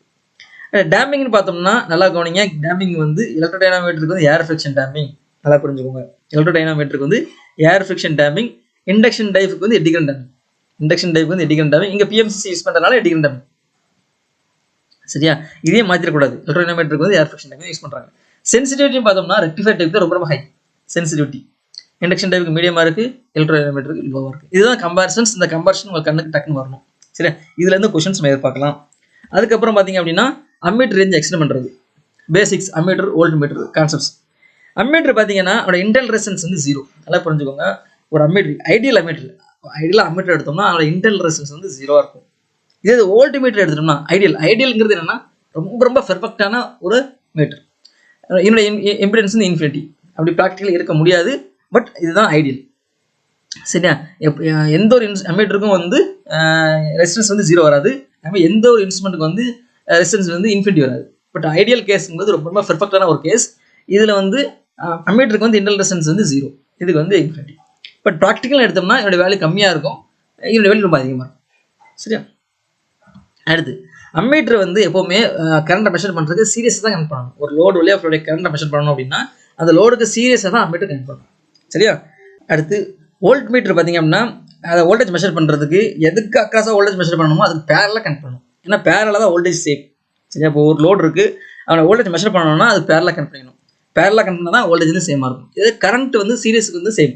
அதனால் வந்து கரண்ட் மெஷர் பண்ணணும்னா அந்த லோடுக்கு சீரியஸாக அம்மீட்டர் யூஸ் பண்ணணும். வோல்ட்மீட்டர் வந்து பேரலாக யூஸ் பண்ணணும். சரியா? அடுத்து கான்செப்ட்ஸ். நீங்கள் அம்மீட்டர் ரேஞ்ச் எக்ஸ்டெண்ட் பண்ணணும். அம்மீட்டர் ரேஞ்ச் எக்ஸ்டெண்ட் பண்ணணும் அப்படின்னா நீங்கள் என்ன பண்ணால் கரண்ட் வழி கூட்டுறீங்க. கரண்ட்டை கூட்டணும் அப்படிங்கும்போது ரெசிஸ்டன்ஸ் வந்து பேரலாக கனெக்ட் பண்ணணும். ஏன்னா ரெசிஸ்டன்ஸ் பேரலாக கனெக்ட் பண்ணால் தான் உங்களுக்கு வந்து கரண்ட் வந்து டிவைட் ஆகி கிடைக்கும் உங்களுக்கு. சரியா? நீங்கள் சீரியஸாக கனெக்ட் பண்ணிங்கன்னா கரண்ட் வந்து சேம் ஆயிரும். அப்போ கரண்ட் எக்ஸ்டெண்ட் பண்ண முடியாது. அப்போ நீங்கள் கரண்ட் எக்ஸ்டெண்ட் பண்ணணும். அம்மீட்டர் ரேஞ்சை வந்து நீங்கள் எக்ஸ்டெண்ட் பண்ணணும்னு நினச்சிங்கன்னா ஒரு எக்ஸ்டெண்டலாக ஒரு ரெசிஸ்டன்ஸ் வந்து பேரலாக கனெக்ட் பண்ணணும். குழப்பிடக்கூடாது. சரியா? ஜஸ்ட் கரண்ட்டை மெஷர் பண்ணணும் அப்படின்னா அம்மீட்டர் வந்து சீரியஸாக கனெக்ட் பண்ணணும். அம்மீட்டரோட ரேஞ்சை நீங்கள் கூட்டணும்னு நினச்சிங்கன்னா அந்த ரெசிஸ்டன்ஸ் வந்து பேரலாக கனெக்ட் பண்ணணும். அதே மாதிரி இங்கே வோல்டேஜை மெஷர் பண்ணணும் அப்படின்னா நீங்கள் வோல்ட்மீட்டர் வந்து பேரலாக கனெக்ட் பண்ணணும். பட் வோல்ட்மீட்டரோட ரேஞ்சை எக்ஸ்டெண்ட் பண்ணணும் அப்படின்னா நீங்கள் வந்து ரெசிஸ்டன்ஸ் வந்து சீரியஸாக கனெக்ட் பண்ணணும். ஏன்னா சீரியஸாக கனெக்ட் பண்ணும்போது தான் வோல்டேஜ் வந்து டிவைட் ஆகி கிடைக்கும், கூட கிடைக்கும். ஸோ புரியுதா? புரிஞ்சுக்க முடியுதா? சரி, ஓகே. அதுக்கப்புறம் இந்த ரெசிஸ்டன்ஸ் வேல்யூ எப்படி கண்டுபிடிக்கிறது அப்படின்னு பார்த்தீங்கன்னா ரொம்ப சிம்பிள் தான். ஒரு எக்ஸாம்பிள் எடுத்துக்கிறேன். அம்மீட்டர் ரேஞ்ச் வந்து இனிஷியலாக 10 மில்லியம்ஸ் இருக்குது. அந்த இன்டர்னல் ரெசிஸ்டன்ஸ் வந்து 2 ohms கம்மியாக இருக்குன்னு வச்சுக்கோமே. நீங்கள் அந்த ரெசிஸ்டன்ஸை வந்து அந்த இன்டர்னல் ரேஞ்சை வந்து நீங்கள் கூட்டுறீங்க. அம்மீட்டர் ரேஞ்சை வந்து கூட்டுறீங்க. 10 மில்லியம்ஸுங்கிறது பதிலாக 50 மில்லியம்ஸ் வேணும். 5 டைம்ஸ் நீங்கள் கூட்டணும் அப்படின்னா என்ன செய்யணும் அப்படின்னா இந்த மாதிரி இருக்குது. இது அம்மீட்ரு, இது லோடு. இது உள்ளே ஃபுல்லாக கரண்ட்டை மெஷர் பண்ணணும். இந்த இதை லோடை மறந்துடுங்க. சரி, இதுதான் மீட்ரு. மீட்டர் உள்ளே ஃபுல்லாக கரண்ட் 10 மில்லியம்ஸ். பட் உங்களுக்கு 50 மில்லியம்ஸ் வேணும் அப்படின்னா இந்த மீட்டருக்கு பேரலாக ஒரு ரெசிஸ்டன்ஸ் கனெக்ட் பண்ணணும். இதை ரெசிஸ்டன்ஸ் RXன்னு எடுத்துக்கணும். இந்த மீட்டருக்கு பேரலாக ஒரு ரெசிஸ்டன்ஸ் கனெக்ட் பண்ணணும், RXன்னு எடுத்துக்கணும். சரியா? இப்போ இந்த RX வழியாக கரண்ட் கண்டுபிடிக்கணும். RX வழியாக கரண்ட் என்னவா இருக்கும்? இந்த டோட்டல் கரண்ட் உங்களுக்கு வந்து டோட்டல் கரண்ட் 50 மில்லியம்ஸ் கொடுத்தாங்க. இந்த மீட்டர் வழியாக கரண்ட் வந்து 10 மில்லியம்ஸ். ரிமைனிங் கரண்ட் எல்லாமே இது வழியாக ஃப்ளோ ஆகும். 50 மில்லியம்ஸ் உள்ள இன்கமிங் வருது. மீட்டர் வழியாக 10 மில்லியம்ஸ் தான் போகணும். 10 மில்லியம்ஸ் தாண்டி போச்சுன்னா மீட்டர் டேமேஜ் ஆயிரும். சரியா? ஃபுல் டிஃப்ளெக்ஷன் வந்துடும். ரிமைனிங் கரண்ட் வந்து IX இந்த ரெசிஸ்டன்ஸ்லேயே போகணும். அப்போ என்ன ஆகும்? இந்த கரண்ட் வந்து டிவைட் ஆகணும். இந்த கரண்ட் டிவைட் ஆகணுங்கிறதுக்காக தான் நம்ம ரெசிஸ்டன்ஸ் பேரலாக போடுறோம். ஸோ இப்போ கரண்ட் இந்த ரெசிஸ்டன்ஸ் கரண்ட் என்ன இருக்கும்? 50 - 10 40 மில்லியம்ஸ். கிர்ச்சாஃப் கரண்ட்டில் கூட அப்ளை பண்ணிக்கலாம். Incoming current equal sum of incoming current equal sum of outgoing current. Total கரண்ட்டில் இந்த மீட்டர் வழியாக போகிற கரண்ட் போக மீதி உள்ள கரண்ட் எல்லாமே இந்த ரெசிஸ்டன்ஸ் வழியாக போகும். ஸோ அதனால் 40 மில்லியம்ஸ் கிடைக்கும். இது தெரிஞ்சுதா? இந்த ரெசிஸ்டன்ஸ் வழியாக கரண்ட் தெரிஞ்சிச்சு. அப்போது அடுத்து என்ன யூஸ் பண்ணோம்னா இங்கே நான் பேரலை போட்டிருக்கிறதுனால இந்த ரெசிஸ்டன்ஸுக்கு மீட்டர் பேரலாக இருக்கிறதுனால வோல்டேஜ் சேம். பேரல் எப்போவுமே வோல்டேஜ் சேம். ஸோ அப்போ என்ன வரும்? இதில் உள்ள வோல்டேஜ் இந்த ரெசிஸ்டன்ஸில் உள்ள வோல்டேஜ் பார்த்தீங்கன்னா அதனோட கரண்ட் அந்த ரெசிஸ்டன்ஸ். இந்த மீட்டரில் பார்த்தீங்கன்னா அந்த மீட்டருடைய கரண்ட் IMங்கிறது மீட்டருடைய கரண்ட், RMங்கிறது மீட்டருடைய ரெசிஸ்டன்ஸ். சரியா? இங்கே RMங்கிறது என்னது? 2 ohms மீட்டர் ரெசிஸ்டன்ஸ். IMங்கிறது என்னது? மீட்டர் வழியாக ஃபுல்லாக கரண்ட் 10 மில்லியம்ஸ். IXங்கிறது என்னது? இந்த ரெசிஸ்டன்ஸ் வழியாக போய்ட்டு கரண்ட் 40 மில்லியம்ஸ். ஸோ இப்போ RX மட்டும் தான் RX கண்டுபிடிச்சிக்கலாம். இந்த ஈக்குவேஷன்ஸ்லேருந்து RX நம்ம கண்டுபிடிச்சிடலாம். இதுதான் ரெசிஸ்டன்ஸ் கால்குலேஷன்ஸ். புரிஞ்சுக்க முடியுதா? அடுத்து இங்கே வோல்ட்மீட்டர் ரேஞ்சுக்கு வரும். இதே தான் ஒரு எக்ஸாம்பிள் எடுத்துக்கிறோம். வோல்ட்மீட்டர் ரேஞ்சு 1 வோல்ட் இருக்குது. இன்டர்னல் ரெசிஸ்டன்ஸ் 100 ohmனு சொல்லுவோம். நீங்கள் வந்து வோல்டேஜ் ரேஞ்ச் எக்ஸ்டெண்ட் பண்ணணும். 1 வோல்ட்லேருந்து 10 வோல்ட் வரை எக்ஸ்டெண்ட் பண்ணணும். அப்போ என்ன செய்யணும்? நம்ம நல்லா தெளிவாக புரிஞ்சுக்கோங்க. ரேஞ்ச் வோல்ட்மீட்டர் ரேஞ்ச் எக்ஸ்டெண்ட் பண்ணணும் அப்படின்னா வோல்ட்மீட்டருக்கு சீரியஸாக ரெசிஸ்டன்ஸ் ஆட் பண்ணணும். ஓகேவா? இந்த வோல்ட்மீட்டர் இருக்குது, இது வோல்ட்மீட்டர் இருக்குது. என்னோட இன்டர்னல் ரெசிஸ்டன்ஸ் 100 ohmனு எடுத்துக்கணும். என்னோட ரெசிஸ்டன்ஸ் 100 ohm. சரியா? இது வந்து எக்ஸ்டெண்ட் பண்ணலை. இப்போதைக்கு நம்ம ரெசிஸ்டன்ஸ் ஆட் பண்ணல. இப்போதைக்கு ரெசிஸ்டன்ஸ் ஆட் பண்ணல. அவங்க 1 வோல்ட் தான் கனெக்ட் பண்ணியிருக்கோம். நம்ம ரெசிஸ்டன்ஸ் இன்டர்னல் ரெசிஸ்டன்ஸ் 100 ohms அப்படி இருந்துச்சுன்னா, இனிஷியலாக இருந்துச்சுன்னா, இப்படி இருந்ததுன்னா அதோட கரண்ட் என்ன இருக்குன்னு பார்க்கணும். மேக்ஸிமம் டிஃப்ளெக்ஷன் கரண்ட் என்னன்னு பார்க்கணும். சரியா? இந்த மீட்டருக்கு இந்த வோல்ட் மீட்டருக்கு மேக்ஸிமம் டிஃப்ளெக்ஷன் கரண்ட் என்ன இருக்கும் அப்படின்னா Imax = voltage by current, voltage by resistance அப்படிதான் வரப்போகுது. Current = voltage by resistance. இங்கே வோல்டேஜ் வந்து 1 volt maximum value. Internal resistance 100 ohm. அப்போது 0.01 amps வரும். சரி, இந்த இனிஷியலாக இந்த 1 வோல்ட் ரேஞ்ச் உள்ள மீட்டருக்கு வந்து எக்ஸ்டெண்ட் பண்ணுறதுக்கு முன்னாடி மேக்ஸிமம் டிஃப்ளெக்ஷன் கரண்ட் பார்த்தீங்கன்னா 0.01 amps. இந்த மீட்டருக்கு எப்படி வந்து மேக்ஸிமம் டிஃப்ளெக்ஷன் கரண்ட் நமக்கு தெரிஞ்சதோ அதே மாதிரி வோல்ட் மீட்டருக்கும் மேக்ஸிமம் டிஃப்ளெக்ஷன் கரண்ட் நம்ம கண்டுபிடிக்கணும். அது எக்ஸ்டெண்ட் பண்ணுறதுக்கு முன்னாடி அந்த மீட்டரால் மேக்ஸிமம் டிஃப்ளெக்ஷன் கரண்ட் என்னவா இருக்கும் அப்படின்னு தெரிஞ்சுக்கணும். சரியா? அதான் இது. இப்போ எக்ஸ்டெண்ட் பண்ணுறேன். எக்ஸ்டெண்ட் பண்ணும்போது என்னது? இது volt metre. Volt metre internal resistance 100 ohm extend பண்ணிருக்கேன். சீரியஸாக ஒரு RX ஒரு அன்னோன் ரெசிஸ்டன்ஸ் ஆட் பண்ணுறேன். சரியா? நல்லா புரிஞ்சுக்கோங்க. இங்கே வோல்டேஜ் சேம் எடுத்துக்கிட்டோம், இங்கே வந்து கரண்ட் சேம் எடுத்துக்கணும். இங்கே வந்து ஏன்னா சீரியஸ் ரெசிஸ்டன்ஸை சீரியஸ் ஆட் பண்ணுறோம். அப்போ கரண்ட் சேம் அந்த ப்ராப்பர்ட்டி யூஸ் பண்ணணும். இப்போ கரண்ட் சேம் வரும்போது இங்கே இந்த சர்க்யூட்ஸுக்கு கரண்ட் என்ன வரும்? I = வோல்டேஜுக்கு 10 volt, voltage 10 volt. Resistance பார்த்தீங்க அப்படின்னா RX + 100 இன்னும் சீரியஸாக இருக்காங்க. RX + 100 அதோட வேல்யூ வந்து 0.01 amps இருக்கணும். ஏன்னா இந்த மீட்டர் வழியாக கரண்ட் வந்து மேக்ஸிமம் கரண்ட்டாக இருக்கணும். ஸோ 0.01 amps தான் இருக்கணும். புரிஞ்சுக்க முடியுதா? சீரியஸ்ங்கிறதுனால கரண்ட் சேமாக இருக்கணும். ஸோ இப்போ இங்கே பார்த்தீங்க அப்படின்னா அன்னோன் பேராமீட்டர் RX மட்டும் அன்னோன் பேராமீட்டர். இந்த ஈக்குவேஷன்ஸ்லேருந்து அன்னோன் பேராமீட்டர் RX இது கண்டுபிடிச்சிக்கலாம். இங்கே வோல்டேஜ் சேம்னு எடுத்து நம்ம கண்டுபிடிக்கணும், இங்கே வந்து கரண்ட் சேம்னு எடுத்து கண்டுபிடிக்கணும். ஒரே இது ஞாபகம் வச்சுக்கணும், அந்த கரண்ட் சேம்னு எடுக்கும்போது எக்ஸ்டெண்ட் பண்ணுறதுக்கு முன்னாடி உள்ள கரண்ட்டும் எக்ஸ்டெண்ட் பண்ணதுக்கு அப்புறம் உள்ள கரண்ட்டும் சேமாக இருக்கும். ஓகேவா? குட். இதுலேருந்து நம்ம ஆர்எக்ஸ் கமிச்சிக்கலாம். இதுதான் கான்செப்ட்ஸ். அதுக்கப்புறம் கரண்ட் ட்ரான்ஸ்ஃபார்மர், பொட்டன்ஷியல் ட்ரான்ஸ்ஃபார்மர், இந்த ரெண்டுக்குள்ள கம்பேரிசன்ஸ். கரண்ட் ட்ரான்ஸ்ஃபார்மர் எதுக்கு யூஸ் பண்ணுவாங்க? லார்ஜ் கரண்ட், ஒரு அம்மீட்டரால் மெஷர் பண்ண முடியாத கரண்ட், அதிகமான கரண்ட், ஒரு அம்மீட்டரால் 5 amps 10 amps மெஷர் பண்ணலாம். 100 amps மெஷர் பண்ணணும் அப்படின்னா அந்த இடத்துல வந்து நம்ம வந்து ஒரு அம்மீட்டர் யூஸ் பண்ண முடியாது. அப்போ வந்து கரண்ட் ட்ரான்ஸ்ஃபார்மர் யூஸ் பண்ணுவாங்க. சரியா? பவர் சிஸ்டத்துலாம் அந்த கரண்ட் ட்ரான்ஸ்ஃபார்மர் ரொம்ப முக்கியமானது. இது என்ன பண்ணோம் அப்படின்னா லார்ஜ் கரண்ட்டை வந்து ஸ்மால் கரண்ட்டை மாற்றி கொடுக்கும். இப்போ லார்ஜ் கரண்ட்டை ஸ்மால் கரண்ட்டை மாற்றி கொடுத்தோடனே அந்த ஸ்மால் கரண்ட்டை வந்து அம்மீட்டர் யூஸ் பண்ணி மெஷர் பண்ணி நம்ம என்ன பண்ணுவோம், ஒரு மல்டிப்ளிகேஷன் ஃபேக்டரை போட்டு நம்ம லார்ஜ் கரண்ட்டை மெஷர் பண்ணிடலாம். ஒரு பர்பஸ். ஏன்னா ப்ரொடக்ஷன் பர்பஸ்க்காக இது யூஸ் பண்ணுவாங்க. இந்த கரண்ட் ட்ரான்ஸ்ஃபார்மர் வந்து எதுக்கு யூஸ் பண்ணுவாங்க? ப்ரொடக்ஷன் பர்பஸ்க்காக யூஸ் பண்ணுவாங்க. அடுத்து பொட்டன்ஷியல் ட்ரான்ஸ்ஃபார்மர் பார்த்தீங்க அப்படின்னா லார்ஜ் வோல்டேஜ். ஃபார் எக்ஸாம்பிள் நீங்கள் 10 volt 15 volt வரை வோல்ட் மீட்டர் வச்சு யூஸ் பண்ணிக்கலாம். But large volt 10 kW 110 kV mega volt அந்த மாதிரிலாம் வரும்போது மெஷர் பண்ண முடியாது. இப்போ அந்த பொட்டன்ஷியல் ட்ரான்ஸ்ஃபார்மர் என்ன பண்ணணும் அப்படின்னா லார்ஜ் வோல்டேஜ் வந்து ஸ்மால் வோல்டேஜாக கன்வெர்ட் பண்ணும். ட்ரான்ஸ்ஃபார்மர் தான் வோல்டேஜ் வந்து ஸ்டெப் டவுன் பண்ணி கொடுக்கும். ஸ்டெப் டவுன் பண்ணி கொடுத்து அந்த வோல்டேஜை நம்ம மெஷர் பண்ணி நம்ம என்ன பண்ணலாம், ஒரு வோல்ட் மீட்டர் வச்சு மெஷர் பண்ணி நம்ம வந்து என்ன சொல்லிடலாம், அந்த இனிஷியல் ஆக்சுவல் வழி என்னங்கிறத ஒரு மல்டிப்ளிகேஷன் ஃபேக்டர் போட்டு கமிச்சிடலாம். ஓகேவா? அடுத்து கரண்ட் ட்ரான்ஸ்ஃபார்மர் என்ன பண்ணுது அப்படின்னா லார்ஜ் கரண்ட் வந்து ஸ்மால் கரண்டாக மாற்றுது. பவர் வந்து கான்ஸ்டன்டாக எடுத்துட்டோம் அப்படின்னா வோல்டேஜ் கரண்ட்டுக்கும் ரிலேஷன்ஸ் பார்த்தீங்கன்னா inversely proportional. Power P = VI. P வந்து கான்ஸ்டன்டாக இருக்குன்னு வச்சுட்டோம்னா வோல்டேஜுக்கும் கரண்ட்டுக்கும் இன்வெர்ஸ்லி ப்ரொபோர்ஷனல். ஓகேவா? கரண்ட் வந்து ஸ்டெப் டவுன், வோல்டேஜ் வந்து ஸ்டெப் அப். சரியா? இது பொட்டன்ஷியல் ட்ரான்ஸ்ஃபார்மர் வந்து இதுக்கு ஆப்போசிட். வோல்டேஜை வந்து அதிகமான வோல்டேஜ் கம்மியான வோல்டேஜை மாற்றுது, ஸ்டெப் டவுன் ட்ரான்ஸ்ஃபார்மர். அந்த இடத்துல கரண்ட் வந்து மாறும், ஸ்டெப் அப் கரண்ட். ஓகேவா? ஓகே, இது ஒரு பாயிண்ட்ஸ் வச்சுக்கலாம். அதுக்கப்புறம் இதில் வைண்டிங்ஸ் பார்த்தீங்க அப்படின்னா இது வந்து step up transformer. Step up transformer எடுக்கும்போது பிரைமரி வைண்டிங் கம்மியாக இருக்கும், ஒரே ஒரு டர்ன்ஸ் தான் இருக்கும். செகண்டரி வைண்டிங் அதிகமான டர்ன்ஸ் இருக்கும்.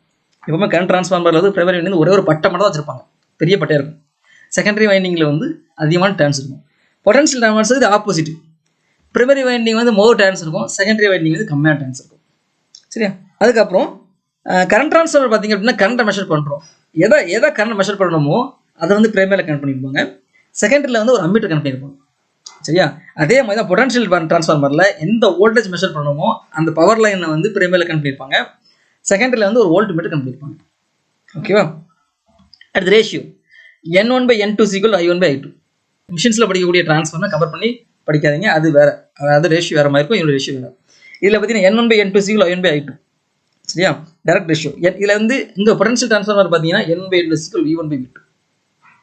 புரிஞ்சுக்க மட்டும்தான், ரெண்டு பாருங்க சேமாக இருக்கும். Primary turns by second turns, primary current by secondary current, primary turns by second turns, primary voltage by secondary voltage. But அந்த ட்ரான்ஸ்ஃபார்மரில் வந்து வேறு மாதிரி கான்செப்ட் வரும். சரியா? இது வந்து டர்ன்ஸ் ரேஷியோங்கிறது N1/N2, நாமினல் ரேஷியோங்கிறது I1/I2 சொல்லுவோம். இங்கே வந்து டர்ன்ஸ் ரேஷியோங்கிறது N1/N2, நாமினல் ரேஷியோங்கிறது V1/V2. சரியா? நம்ம செகண்டரி உள்ள கரண்ட்டை வந்து அம்மீட்டரில் யூஸ் பண்ணுறோம். இங்கே நமக்கு N1/N2 நமக்கு தெரியும், ஸோ அதில் வந்து நம்ம I1 காமிச்சிருக்கோம். அதே மாதிரி தான் இங்கே செகண்டரி வோல்டேஜ் வந்து ஒரு வோல்ட் மீட்டர் வச்சு கண்டுபிடிச்சிடும், V2 வந்து கண்டுபிடிச்சிருந்தோம் வோல்ட் மீட்டர் யூஸ் பண்ணி. N1/N2 நமக்கு தெரியும் ஸ்டாண்டர்ட், ஸோ அதை வச்சு நம்ம என்ன பண்ணலாம், V1 கண்டுபிடிச்சிடலாம். அடுத்து ஒரு முக்கியமான பாயிண்ட், கரண்ட் ட்ரான்ஸ்ஃபார்மர் வந்து எப்போவுமே நீங்கள் ஷார்ட் பண்ணி தான் வச்சுக்கணும். செகண்டரி வந்து ஷார்ட் பண்ணி தான் வச்சுக்கணும் யூஸ் பண்ண டைம். நீங்கள் ஷார்ட் பண்ணாமல் ஓப்பனில் வச்சு அவரோட பிரைமரியில் வந்து சப்ளை கொடுத்துட்டீங்க அப்படின்னா அந்த டிரான்ஸ்ஃபார்மருடைய காயில் வந்து டேமேஜ் ஆகும், சில நேரங்களில் எக்ஸ்ப்ளோட் வெடிச்சிடும். சரியா? ஸோ எப்போவுமே கரண்ட் டிரான்ஸ்ஃபார்மரில் வந்து ஓப்பனில் வைக்காமல் ஏதாவது ஷார்ட் பண்ணி வைக்கணும், இல்லை ஒரு அம்மீட்டர் வச்சு கனெக்ட் பண்ணணும். அம்மீட்டர் வச்சு கனெக்ட் பண்ணி, அம்மீட்டரோட இன்டர்னல் ரெசிஸ்டன்ஸ் கம்மி, அம்மீட்டர் வச்சு நீங்கள் கனெக்ட் பண்ணிடணும். அப்படி இல்லைன்னா ஷார்ட் பண்ணிடணும். அம்மீட்டர் யூஸ் பண்ணல அப்படின்னா ஷார்ட் பண்ணி விடணும். சரி, ஒரு ப்ரொடக்ஷனுக்காக யூஸ் பண்ணுறீங்க அப்படின்னா அங்கே மெஷர்மெண்ட் தேவையில்லாத பட்சத்தில் நீங்கள் என்ன பண்ணிக்கணும், செகண்டரி வந்து ஒரு ஷார்ட் பண்ணி விடணும். அடுத்து பிடியில் பார்த்தீங்கன்னா இதுக்கு ஆப்போசிட். பிடியை வந்து ஷுட் நாட் பி ஷார்ட் பண்ணக்கூடாது. நீங்கள் வந்து அந்த செகண்டரியில் வந்து நீங்கள் ஒரு வோல்ட்மீட்டர் யூஸ் பண்ணிக்கலாம், வோல்ட்மீட்டர் கனெக்ட் பண்ணிக்கலாம். வோல்ட்மீட்டர் கனெக்ட் பண்ணீங்க அப்படின்னா அதோட இன்டர்னல் ரெசிஸ்டன்ஸ் ஹை, ஸோ அது ஓப்பன் மாதிரி ஆக்ட் ஆகும். சரியா? இப்போ பிடி செகண்டரி வந்து ஓப்பனில் வச்சுக்கணும், அப்படி இல்லைன்னா வோல்ட்மீட்டர் நீங்கள் கனெக்ட் பண்ணிக்கணும். இதுதான் ஒரு முக்கியமான பாயிண்ட். சரி, அடுத்து எரர்ஸ். இன்ஸ்ட்ருமெண்ட் ட்ரான்ஸ்ஃபார்மரில் எரர்ஸ் வந்து 2 எரர்ஸ் இருக்குது. Turns ratio error, phase angle எரர்னு ஒரு 2 கான்செப்ட்ஸ் இருக்குது, அதையும் வந்து பார்த்துக்கோங்க. அடுத்து மெஷர்மெண்ட் ஆஃப் பவர். இது ரொம்ப முக்கியமான கான்செப்ட்ஸ் தான். Single watt meter method, 2 watt meter method ரொம்ப முக்கியமான concepts. Single watt meter method பார்த்தீங்க அப்படின்னா நீங்கள் 3 ஃபேஸ் சிமெட்ரிக்கல் பேலன்ஸ் லோடாக இருந்து 3 ஃபேஸ் 3 OI சிஸ்டமாக இருந்ததுன்னா நம்ம single watt meter method use பண்ணலாம். சரியா? ஒரு கொஸ்டினில் ப்ரீவியஸ் இயரில் கேட்டிருக்காங்க, 3 phase balance load 3 phase 4 wire system அப்படின்னா நம்ம அதுக்கு எந்த மெஷர்மெண்ட் போக முடியும்? சிங்கிள் வாட் மீட்டர் போக முடியுமா, 2 வாட் மீட்டர் மெத்தட் போக முடியுமா, எந்த வாட் மீட்டர் மெத்தட் யூஸ் பண்ண முடியும் அப்படின்னு சொல்லி கேட்டிருக்காங்க. அப்போ நீங்கள் சிங்கிள் வாட் மீட்டர் மெத்தடே போதும்னு ஆன்சர் பண்ணீங்கன்னா தப்பு. சரியா? நீ பேலன்ஸ் லோடுன்னு பார்த்த உடனே அப்போ என்ன பண்ணுவீங்க? சிங்கிள் வாட் மீட்டர் மெத்தட் போதும்னு முடிச்சிருவீங்க. ஈவன் தோ பேலன்ஸ் லோடாக இருந்தால் கூட 3 phase 3 wire சிஸ்டமாக இருந்தால் மட்டும்தான் சிங்கிள் வாட் மீட்டர் யூஸ் பண்ண முடியும். சரியா? நீங்கள் ஒரு வாட் மீட்டர் ரீடிங் எடுத்துட்டு 3 மல்டிபிள் பண்ணீங்கன்னா உங்களுக்கு ஆன்சர் கிடைச்சிடும். ஓகே, கண்டிஷன் வந்து அது பேலன்ஸ் லோடாக இருக்கணும், 3 phase 3 wire சிஸ்டமாக இருக்கணும். அவ்வளோதான். அடுத்து 2 வாட் மீட்டர் மெத்தட் பார்த்தீங்கன்னா எந்த லோடாலும் பரவாயில்ல, சிமெட்ரிக் லோடாலும் பரவாயில்ல, அன்சிமெட்ரிக் லோடாலும் பரவாயில்ல, எந்த லோடுனாலும் 2 வாட் மீட்டர் மெத்தட் யூஸ் பண்ணிக்கலாம். சரியா? ஸோ இதில் வந்து வாட் மீட்டர் ரீடிங் பார்த்தீங்க அப்படின்னா W1 அப்படின்னு எடுத்துட்டிங்கன்னா இதை ஞாபகம் வச்சுக்கோங்க. √3 V phase I phase cos 30 - 5 ஃபார்மஸ் ஞாபகம் வச்சுக்கோங்க. W2 உடைய ரீடிங்ஸ் பார்த்தீங்கன்னா √3 V phase I phase cos 30 + 5. But நீங்கள் இந்த 3 ஃபேஸையும் மெஷர் பண்ண முடியும். 3 ஃபேஸோட டோட்டல் பவர் மெஷர் பண்ண முடியும் by using 2 watt meter. But நீங்கள் வந்து கனெக்ஷன் வந்து கொஞ்சம் மாறும். ஒவ்வொரு ஃபேஸ்லையும் கனெக்ட் பண்ணாமல் இந்த ஃப்ரெஷர் காயில் வந்து 2 ஃபேஸ் இடையில கனெக்ட் பண்ணியிருப்பாங்க. அந்த டிசைன் இருக்குது. சரியா? பட் W1 மீட்டருடைய ரீடிங் வந்து இந்த மாதிரி இருக்கும், W2 உடைய மீட்டர் ரீடிங் இந்த மாதிரி இருக்கும். சரி, சில முக்கியமான பேசிக் பாயிண்ட்ஸுக்கு அதை ஞாபகம் வச்சுக்கோங்க. என்னென்னா பவர் ஃபேக்டர், இப்போதைக்கு அந்த பவர் ஃபேக்டர் அந்த சர்க்யூட்டுடைய பவர் ஃபேக்டர் வந்து 0.5 இருந்தது அப்படின்னா 0.5 இருந்ததுன்னா இந்த 2ல் 1 மீட்டர் வந்து 0 வேல்யூ காட்டும். இதை வச்சுக்கோங்க. பவர் ஃபேக்டர் வந்து 0.5 இருந்ததுன்னா அது பாதி, மேக்ஸிமம் பவர் ஃபேக்டர் வந்து யூனிட்டி, லோ வந்து 0, சென்டராக இருக்குது 0.5 இருக்குது அப்படின்னா 1 ஆஃப் த வாட் மீட்டர் வந்து அது ஏதோ W1 W2 இந்த 2 மீட்டரில் ஏதாவது ஒரு ரீடிங் 0 வேல்யூ காட்டும். அதையும் வச்சுக்கோங்க. அடுத்த முக்கியமான பாயிண்ட்ஸ் பார்த்தீங்கன்னா பவர் ஃபேக்டர் வந்து லெஸ் தென் 0.5 இருந்தது அப்படின்னா 0.5 விட கம்மியாக இருந்ததுன்னா ஒரு மீட்டர் வந்து நெகட்டிவ் வேல்யூ ரீட் பண்ணும். சரியா? 1 ஆஃப் த மீட்டர் ரீடிங் வந்து நெகட்டிவ் வேல்யூ இருக்கும். சரியா? ஆப்ஷனில் வந்து பவர் ஃபேக்டர் கம்மியாக இருக்கும், எல்லா ஆப்ஷன்ஸ்லேயும் வந்து பாசிட்டிவாக இருக்கும், ஒரு மீட்டரில் மட்டும் நெகட்டிவ் இருக்கும். அப்போ அந்த ஆப்ஷன் சூஸ் பண்ணிக்கணும். ஓகே, அடுத்து பவர் ஃபேக்டர் 0 இருந்ததுன்னா பவர் ஃபேக்டர் 0 இருந்ததுன்னா ரெண்டுடைய value same value, but opposite value இருக்கும். பவர் ஃபேக்டர் யூனிட்டியாக இருந்ததுன்னா சேம் வேல்யூ இருக்கும், மேக்னிடியூட் சேமாக இருக்கும். சரி, இந்த 4 பாயிண்ட்ஸ் வச்சுக்கோங்க, ரொம்ப முக்கியமான பாயிண்ட். அதுக்கப்புறம் பவர் ஃபேக்டர் கண்டுபிடிக்கிறது, இந்த பவர் வச்சு பவர் ஃபேக்டர் கண்டுபிடிக்கிறது, இது ஒரு ஃபேமஸ் ஞாபகம் வச்சுக்கோங்க. பவர் ஃபேக்டர் மெஷர்மெண்ட்ஸில் இது முக்கியம். பவர் ஃபேக்டர் மெஷர்மெண்ட்ஸில் இது முக்கியம். 2 watt meter reading W1 W2 2 watt meter reading எடுத்துட்டோம்னா power factor will be cos pi = cos of tan inverse of √3 W1 - W2 / W + W2. இதில் பவர் ஃபேக்டர் கண்டுபிடிச்சிடலாம். இந்த 2 மீட்டர் ரீடிங் வச்சு நம்ம பவர் ஃபேக்டர் கண்டுபிடிச்சிடலாம். இதுதான் மெஷர்மெண்ட் ஆஃப் பவருடைய கான்செப்ட்ஸ். புரிஞ்சுக்க முடியுதா? 3 வாட் மீட்டர் எதுக்கு பெஸ்ட்டு, 2 வாட் மீட்டர் மெத்தட் எதுக்கு பெஸ்ட்டு புரிஞ்சுக்க முடியுதா? Concepts clear. இந்த பாயிண்ட்ஸ் ரொம்ப முக்கியம், இதை நீங்கள் ஞாபகம் வச்சுக்கோங்க. ஓகே, அடுத்து அதுக்கப்புறம் மெஷர்மெண்ட் ஆஃப் எனர்ஜி. இதில் முக்கியமாக உங்களுக்கு தெரிய வேண்டியது அந்த meter single phase induction type construction உங்களுக்கு தெரியணும் ஒன்று. அடுத்த பேந்தம் லோடிங்னா என்ன, க்ரீப்பிங்னா என்னன்னு தெரியணும். அதுக்கப்புறம் வந்து அந்த மீட்டர் கான்ஸ்டன்ட் வச்சு எப்படி வந்து எனர்ஜி மெஷர் பண்ணுறாங்க தெரியணும். சரியா? ஸோ இதில் வந்து ஃபஸ்ட்டு கன்ஸ்ட்ரக்ஷன், இந்த single phase induction type construction நமக்கு தெரியும், படிச்சிருப்போம். 2 மேக்னெட் இருக்கும், சண்ட் மேக்னெட், சீரிஸ் மேக்னெட், உடையில ஒரு என்ன இருக்கும், ஒரு டிஸ்க், அருண் டிஸ்க். சரியா? புரிஞ்சுக்கோங்க. டிரைவிங் சிஸ்டம்ங்கிறது என்னன்னா அந்த அப்பர் மேக்னெட் தான், சண்ட் மேக்னெட், சீரிஸ் மேக்னெட், 2 மேக்னெட், அதுதான் டிரைவிங் சிஸ்டம். மூவிங் சிஸ்டம் எடுத்தோம்னா அருண் டிஸ்க், பிரேக்கிங் சிஸ்டம் எடுத்தோம்னா பெர்மனன்ட் மேக்னெட். சரியா? இதுதான் மெயின் கன்ஸ்ட்ரக்ஷன். அடுத்து பேந்தம் லோடிங் பார்த்தோம் அப்படின்னா பேந்தம் லோடிங் என்ன அப்படின்னா அது எனர்ஜி மீட்டரோட டெஸ்ட். நோ லோடு, எந்த லோடுமே கொடுக்கல, அப்போ எவ்வளோ பவர் கன்சியூம் ஆகுது அப்படின்னு செக் பண்ணுறதுக்காக நம்ம பண்ணுறது தான் பேந்தம் லோடிங் சொல்லுவோம். அதாவது நோ லோட் டெஸ்ட் இல்லை 0 லோட் டெஸ்ட்னு சொல்லுவோம். சரியா? என்ன பண்ணுவோம், அந்த பவர் கன்சம்ஷன் பார்ப்போம். நோ லோடில் எவ்வளோ பவர் கன்சியூம் ஆகுதுன்னு சொல்லி பார்ப்போம். நோ லோடில் பவர் கன்சம்ஷன் இல்லைன்னா அது குட் குவாலிட்டி. அப்படி பவர் கன்சியூம் பண்ணிச்சுன்னா அது வந்து குவாலிட்டி கம்மி. அப்போ செக் பண்ணுறோம், நோ லோடில் பவர் கன்சியூம் பண்ணான்னு செக் பண்ணுறோம். இப்போ நோ லோட் டெஸ்ட் இது வந்து எப்படி டெஸ்ட் பண்ணுவாங்க அப்படின்னா இதில் ப்ரெஷர் காயில், கரண்ட் காயில் அப்படின்னு சொல்லி 2 காயில்ஸ் இருக்குது. அந்த ஒவ்வொரு காயில்ஸ், ப்ரெஷர் காயிலுக்கு தனியாக வோல்டேஜ், ஒரே சோர்ஸ் இல்லாமல் வேற ஒரு வோல்டேஜ் சோர்ஸ் கொடுப்பாங்க. கரண்ட் காயிலுக்கு வந்து வேற ஒரு ரேட்டட் கரண்ட் கொடுத்து எந்த லோடும் கொடுக்காம கன்சம்ஷன் எவ்வளோ சொல்லி பார்ப்போம். சரியா? அடுத்து மீட்டர் கான்ஸ்டன்ட். மீட்டர் கான்ஸ்டன்ட்ங்கிறது என்னன்னா number of revolutions per kilowatt hour. இது வந்து என்ன பண்ணணும், இந்த இண்டக்ஷன் டைப் எனர்ஜி மீட்டர் வந்து அயன் டிஸ்க் ரொட்டேட் ஆகும், அந்த எனர்ஜியை பொறுத்து ரொட்டேட் ஆகும். அப்போது மீட்டர் ஒவ்வொரு மீட்டருக்கு ஒரு கான்ஸ்டன்ட் இருக்குது, எத்தனை number of revolution per kilowatt hour, ஒரு கிலோவாட் ஹவருக்கு எவ்வளோ சுற்றும், அதான் மீட்டர் கான்ஸ்டன்ட். இப்போ எனர்ஜி மீட்டர் எடுத்தாலே உங்களுக்கு வந்து அந்த ஸ்பெசிஃபைட் மீட்டர் கான்ஸ்டன்ட் வந்து ஸ்பெசிஃபைட் அது கொடுத்துருப்பாங்க, அது தெரியணும் கண்டிப்பாக.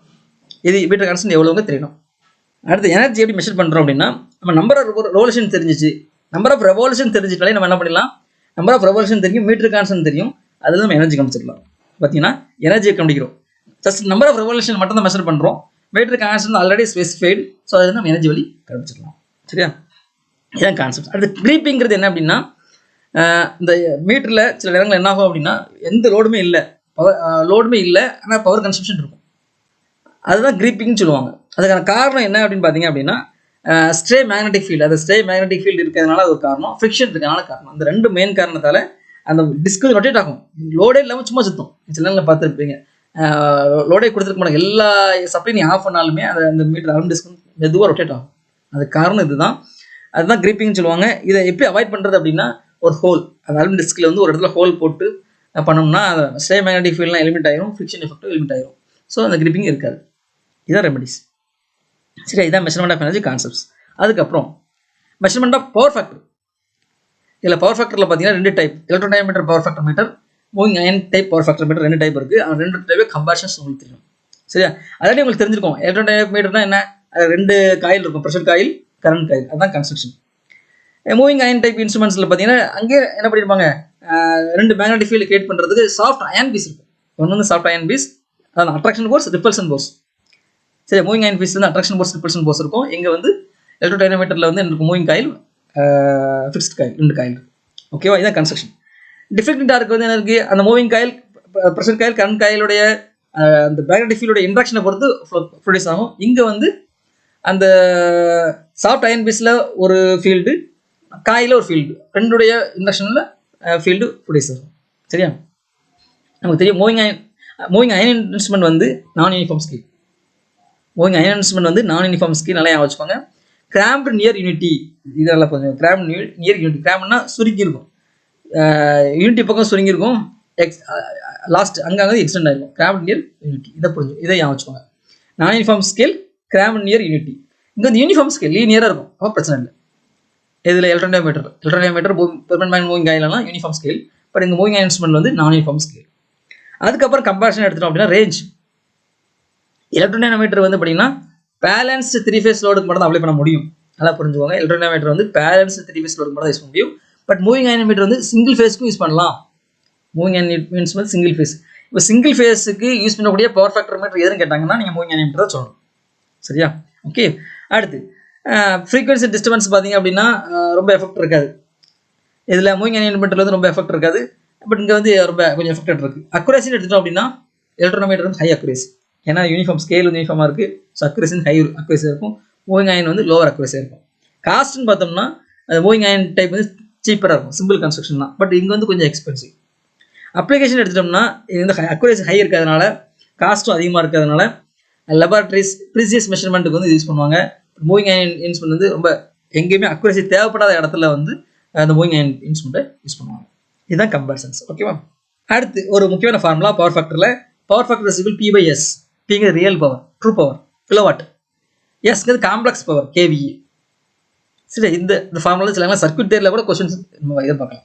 ஸோ இது தெரிஞ்சுக்கோங்க. ஓகேவா, அடுத்து maximum demand meter. Maximum demand இண்டிகேட்டருக்கு என்ன பண்ணுவோம், மேக்ஸிமம் டிமாண்ட் இண்டிகேட் பண்ணும். மேக்ஸிமம் டிமாண்ட் எதுக்கு தெரியணும், ஒரு லோடு. இப்போ வீட்டில் வந்து நமக்கு வந்து ஒரு மீட்டர் இருக்குது, மேக்ஸிமம் டிமாண்டை பொறுத்து தான் மீட்டர் நம்ம கொண்டு வருவாங்க. மேக்ஸிமம் டிமாண்ட் வந்து இருக்கணும், அது மேக்ஸிமம் டிமாண்ட் இவ்வளோ இருந்தால் தான் அதுக்கு சார்ஜ், ஃபிக்ஸட் சார்ஜ்னு ஒன்று உண்டு. மீட்டரில் நம்ம வீட்டில் மீட்டர் யூஸ் பண்ணுறோம் இல்லையா, எனர்ஜி மீட்டர் யூஸ் பண்ணுறோம் இல்லையா, இப்போது மேக்ஸிமம் டிமாண்டை பொறுத்து ஒரு ஃபிக்ஸடாக சார்ஜ் பண்ணுவாங்க. மேக்ஸிமம் டிமாண்ட் வந்து கம்மியாக இருந்ததுன்னா அந்த ஃபிக்ஸட் சார்ஜ் வந்து கம்மியாக இருக்கும், பெர் கிலோவாட்டு கம்மியாக இருக்கும். மேக்ஸிமம் டிமாண்ட் அதிகமாக இருந்ததுன்னா நம்ம ஃபிக்ஸட் சார்ஜ் வந்து அதிகம். சரியா, இப்போ மேக்ஸிமம் டிமாண்டு முக்கியம். ஒரு கன்சூமருக்கு வந்து மேக்ஸிமம் டிமாண்டுங்கிறது அந்த ஒரு மாதத்தில் என்னைக்கா ஒரு அதிகமாக நமக்கு வந்து யூஸ் பண்ணிப்போம் இல்லையா, அதுதான் மேக்ஸிமம் டிமாண்ட். நீங்கள் EBயில் வந்து எனக்கு மேக்ஸிமம் டிமாண்ட் இவ்வளோதான்னு சொல்லிட்டு அந்த மேக்ஸிமம் டிமாண்ட் தாண்டி நீங்கள் அதிகமாக யூஸ் பண்ண உங்கள் மீட்டருடைய கன்சம்ஷன் வந்துருச்சு அப்படின்னா பெனால்ட்டி அதிகமாக கட்ட முடியாது. சரியா, ஸோ அதனால் மேக்ஸிமம் டிமாண்ட் வந்து உங்களுக்கு தெரியணும். இந்த நம்ம வீட்டுக்கு மேக்ஸிமம் இவ்வளோ யூஸ் பண்ண போகிறோம் அப்படிங்கிறது உங்களுக்கு தெரியணும். சரியா, அது தெரிஞ்சு அதுக்கு தந்தாப்பில் தான் நீங்கள் அப்ளிகேஷன்ஸ் EBயில் வந்து அப்ளிகேஷன்ஸ் வாங்குவீங்க சர்வீஸ் பண்ணும்போது. ஓகே, அப்போது இண்டஸ்ட்ரீஸில் வந்து மேக்ஸிமம் டிமாண்ட் அதிகமாக இருக்கும். அதிகமாக இருக்கும்போது உங்களுக்கு ஃபிக்ஸட் சார்ஜ் வந்து அதிகமாக இருக்கும். ஸோ அப்போ அந்த மேக்ஸிமம் டிமாண்ட் உங்களுக்கு தெரியணும். நம்ம சொல்கிற மேக்ஸிமம் டிமாண்டை விட அதிகமாக போயிடக்கூடாது. அதுக்கு தான் இந்த இண்டிகேட்டர் வச்சு போங்க. ஓகே, அடுத்து மெர்ஸ் ப்ரைஸ் இண்டிகேட்டர்னு ஒன்று இருக்குது, மேக்ஸிமம் டிமாண்ட் இண்டிகேட்டர். அது ஒரு இன்ஸ்ட்ருமெண்ட். இது வந்து என்னென்னா இன்ஸ்டன்டேஸ் பீக் வந்து மெஷர் பண்ணாது. நல்லா புரிஞ்சுக்கோங்க, இன்ஸ்டன்டேஸ் பீக்கை மெஷர் பண்ணாது. எதை மெஷர் பண்ணணும்னா average maximum demand across fixed time period. ஒரு ஃபிக்ஸட் டியூரேஷன்ஸில் அவரேஜாக உள்ள மேக்ஸிமம் டிமாண்டாக தான் ரீட் பண்ணும். சரியா? அந்த டைம் பார்த்தீங்கன்னா 15 minutes to 30 minutes இருக்கலாம். பெஸ்ட் ப்ரைஸ் மேக்ஸிமம் டிமாண்ட் இதை மெஷர் பண்ணும் அப்படின்னு சொல்லி கேட்டாங்கன்னா நீங்கள் இதை தெரியணும். Average maximum demand across fixed time பீரியட்னு சொல்லணும். ஓகேவா? இதுதான் மேக்ஸிமம் டிமாண்ட் இண்டிகேட்டர் முக்கியமான கான்செப்ட்ஸ். அதுக்கப்புறம் சிங்க்ரோஸ்கோப் ரொம்ப முக்கியம். பவர் சிஸ்டத்தில் வந்து ரொம்ப முக்கியமானது சிங்க்ரோஸ்கோப் தான். எதுக்குன்னா ஒரு பவர் ஹவுஸில் வந்து நம்ம வந்து ஒரு ஜென்ரேட்டர் இருக்குது. புதுசாக ஜென்ரேட்டர் மின் உற்பத்தி பண்ண போகிறோம், இப்போ தான் ஆரம்பிக்க போகிறோம் அப்படின்னா நம்ம வந்து அதை வந்து கிரிட் கூட கனெக்ட் பண்ணணும். அந்த ஜென்ரேட்டரை வந்து அதில் இருக்கக்கூடிய கிரிட் கூட கனெக்ட் பண்ணணும். இல்லை 2 ஜென்ரேட்டரை பேரலாக கனெக்ட் பண்ணணும் அப்படின்னு நம்ம நினச்சோம் அப்படின்னா சிங்க்ரனைஸ் பண்ணணும். சிங்க்ரனைஸ்ங்கிறது என்ன அப்படின்னா அந்த 2 ஜென்ரேட்டர் ஃப்ரீக்வன்சி சேமாக இருக்கணும், வோல்டேஜ் சேமாக இருக்கணும், சில கண்டிஷன்ஸ் இருக்குது. அப்படி அந்த கண்டிஷன்ஸ் அதான் சிங்க்ரனைசேஷன். அந்த கண்டிஷனில் வச்சு தான் ரெண்டு ஜென்ரேட்டர் பேரலாக கனெக்ட் பண்ணணும். டக்குன்னு பேரலாக கனெக்ட் பண்ண முடியாது. ஆல்ரெடி ஒரு ஜென்ரேட்டர் ரன்னிங்கில் இருக்குது, இன்னொரு ஜென்ரேட்டர் ரன் பண்ணி நம்ம வந்து பேரலாக கனெக்ட் பண்ணணும். ஃபார் எக்ஸாம்பிள் ஜென்ரேட்டர் 1 வந்து ஜென்ரேட்டர் 1 வந்து 20 மெகாவாட், ஜென்ரேட்டர் 2 20 மெகாவாட். எனக்கு 40 மெகாவாட் வேணும். இனிஷியலாக ஜென்ரேட்டர் வந்து 20 மெகாவாட்டில் ஓடிட்டு இருக்கு, இன்னொரு எனக்கு 20 மெகாவாட் தேவைப்படுது. அப்போ நான் பேரலாக கனெக்ட் பண்ணுறேன். பேரலாக கனெக்ட் பண்ணும்போது வோல்டேஜ் சேமாக இருக்கும், கரண்ட் வந்து அதிகமாகிடும். ஸோ உங்களுக்கு வந்து மெகாவாட் கூடிடும்.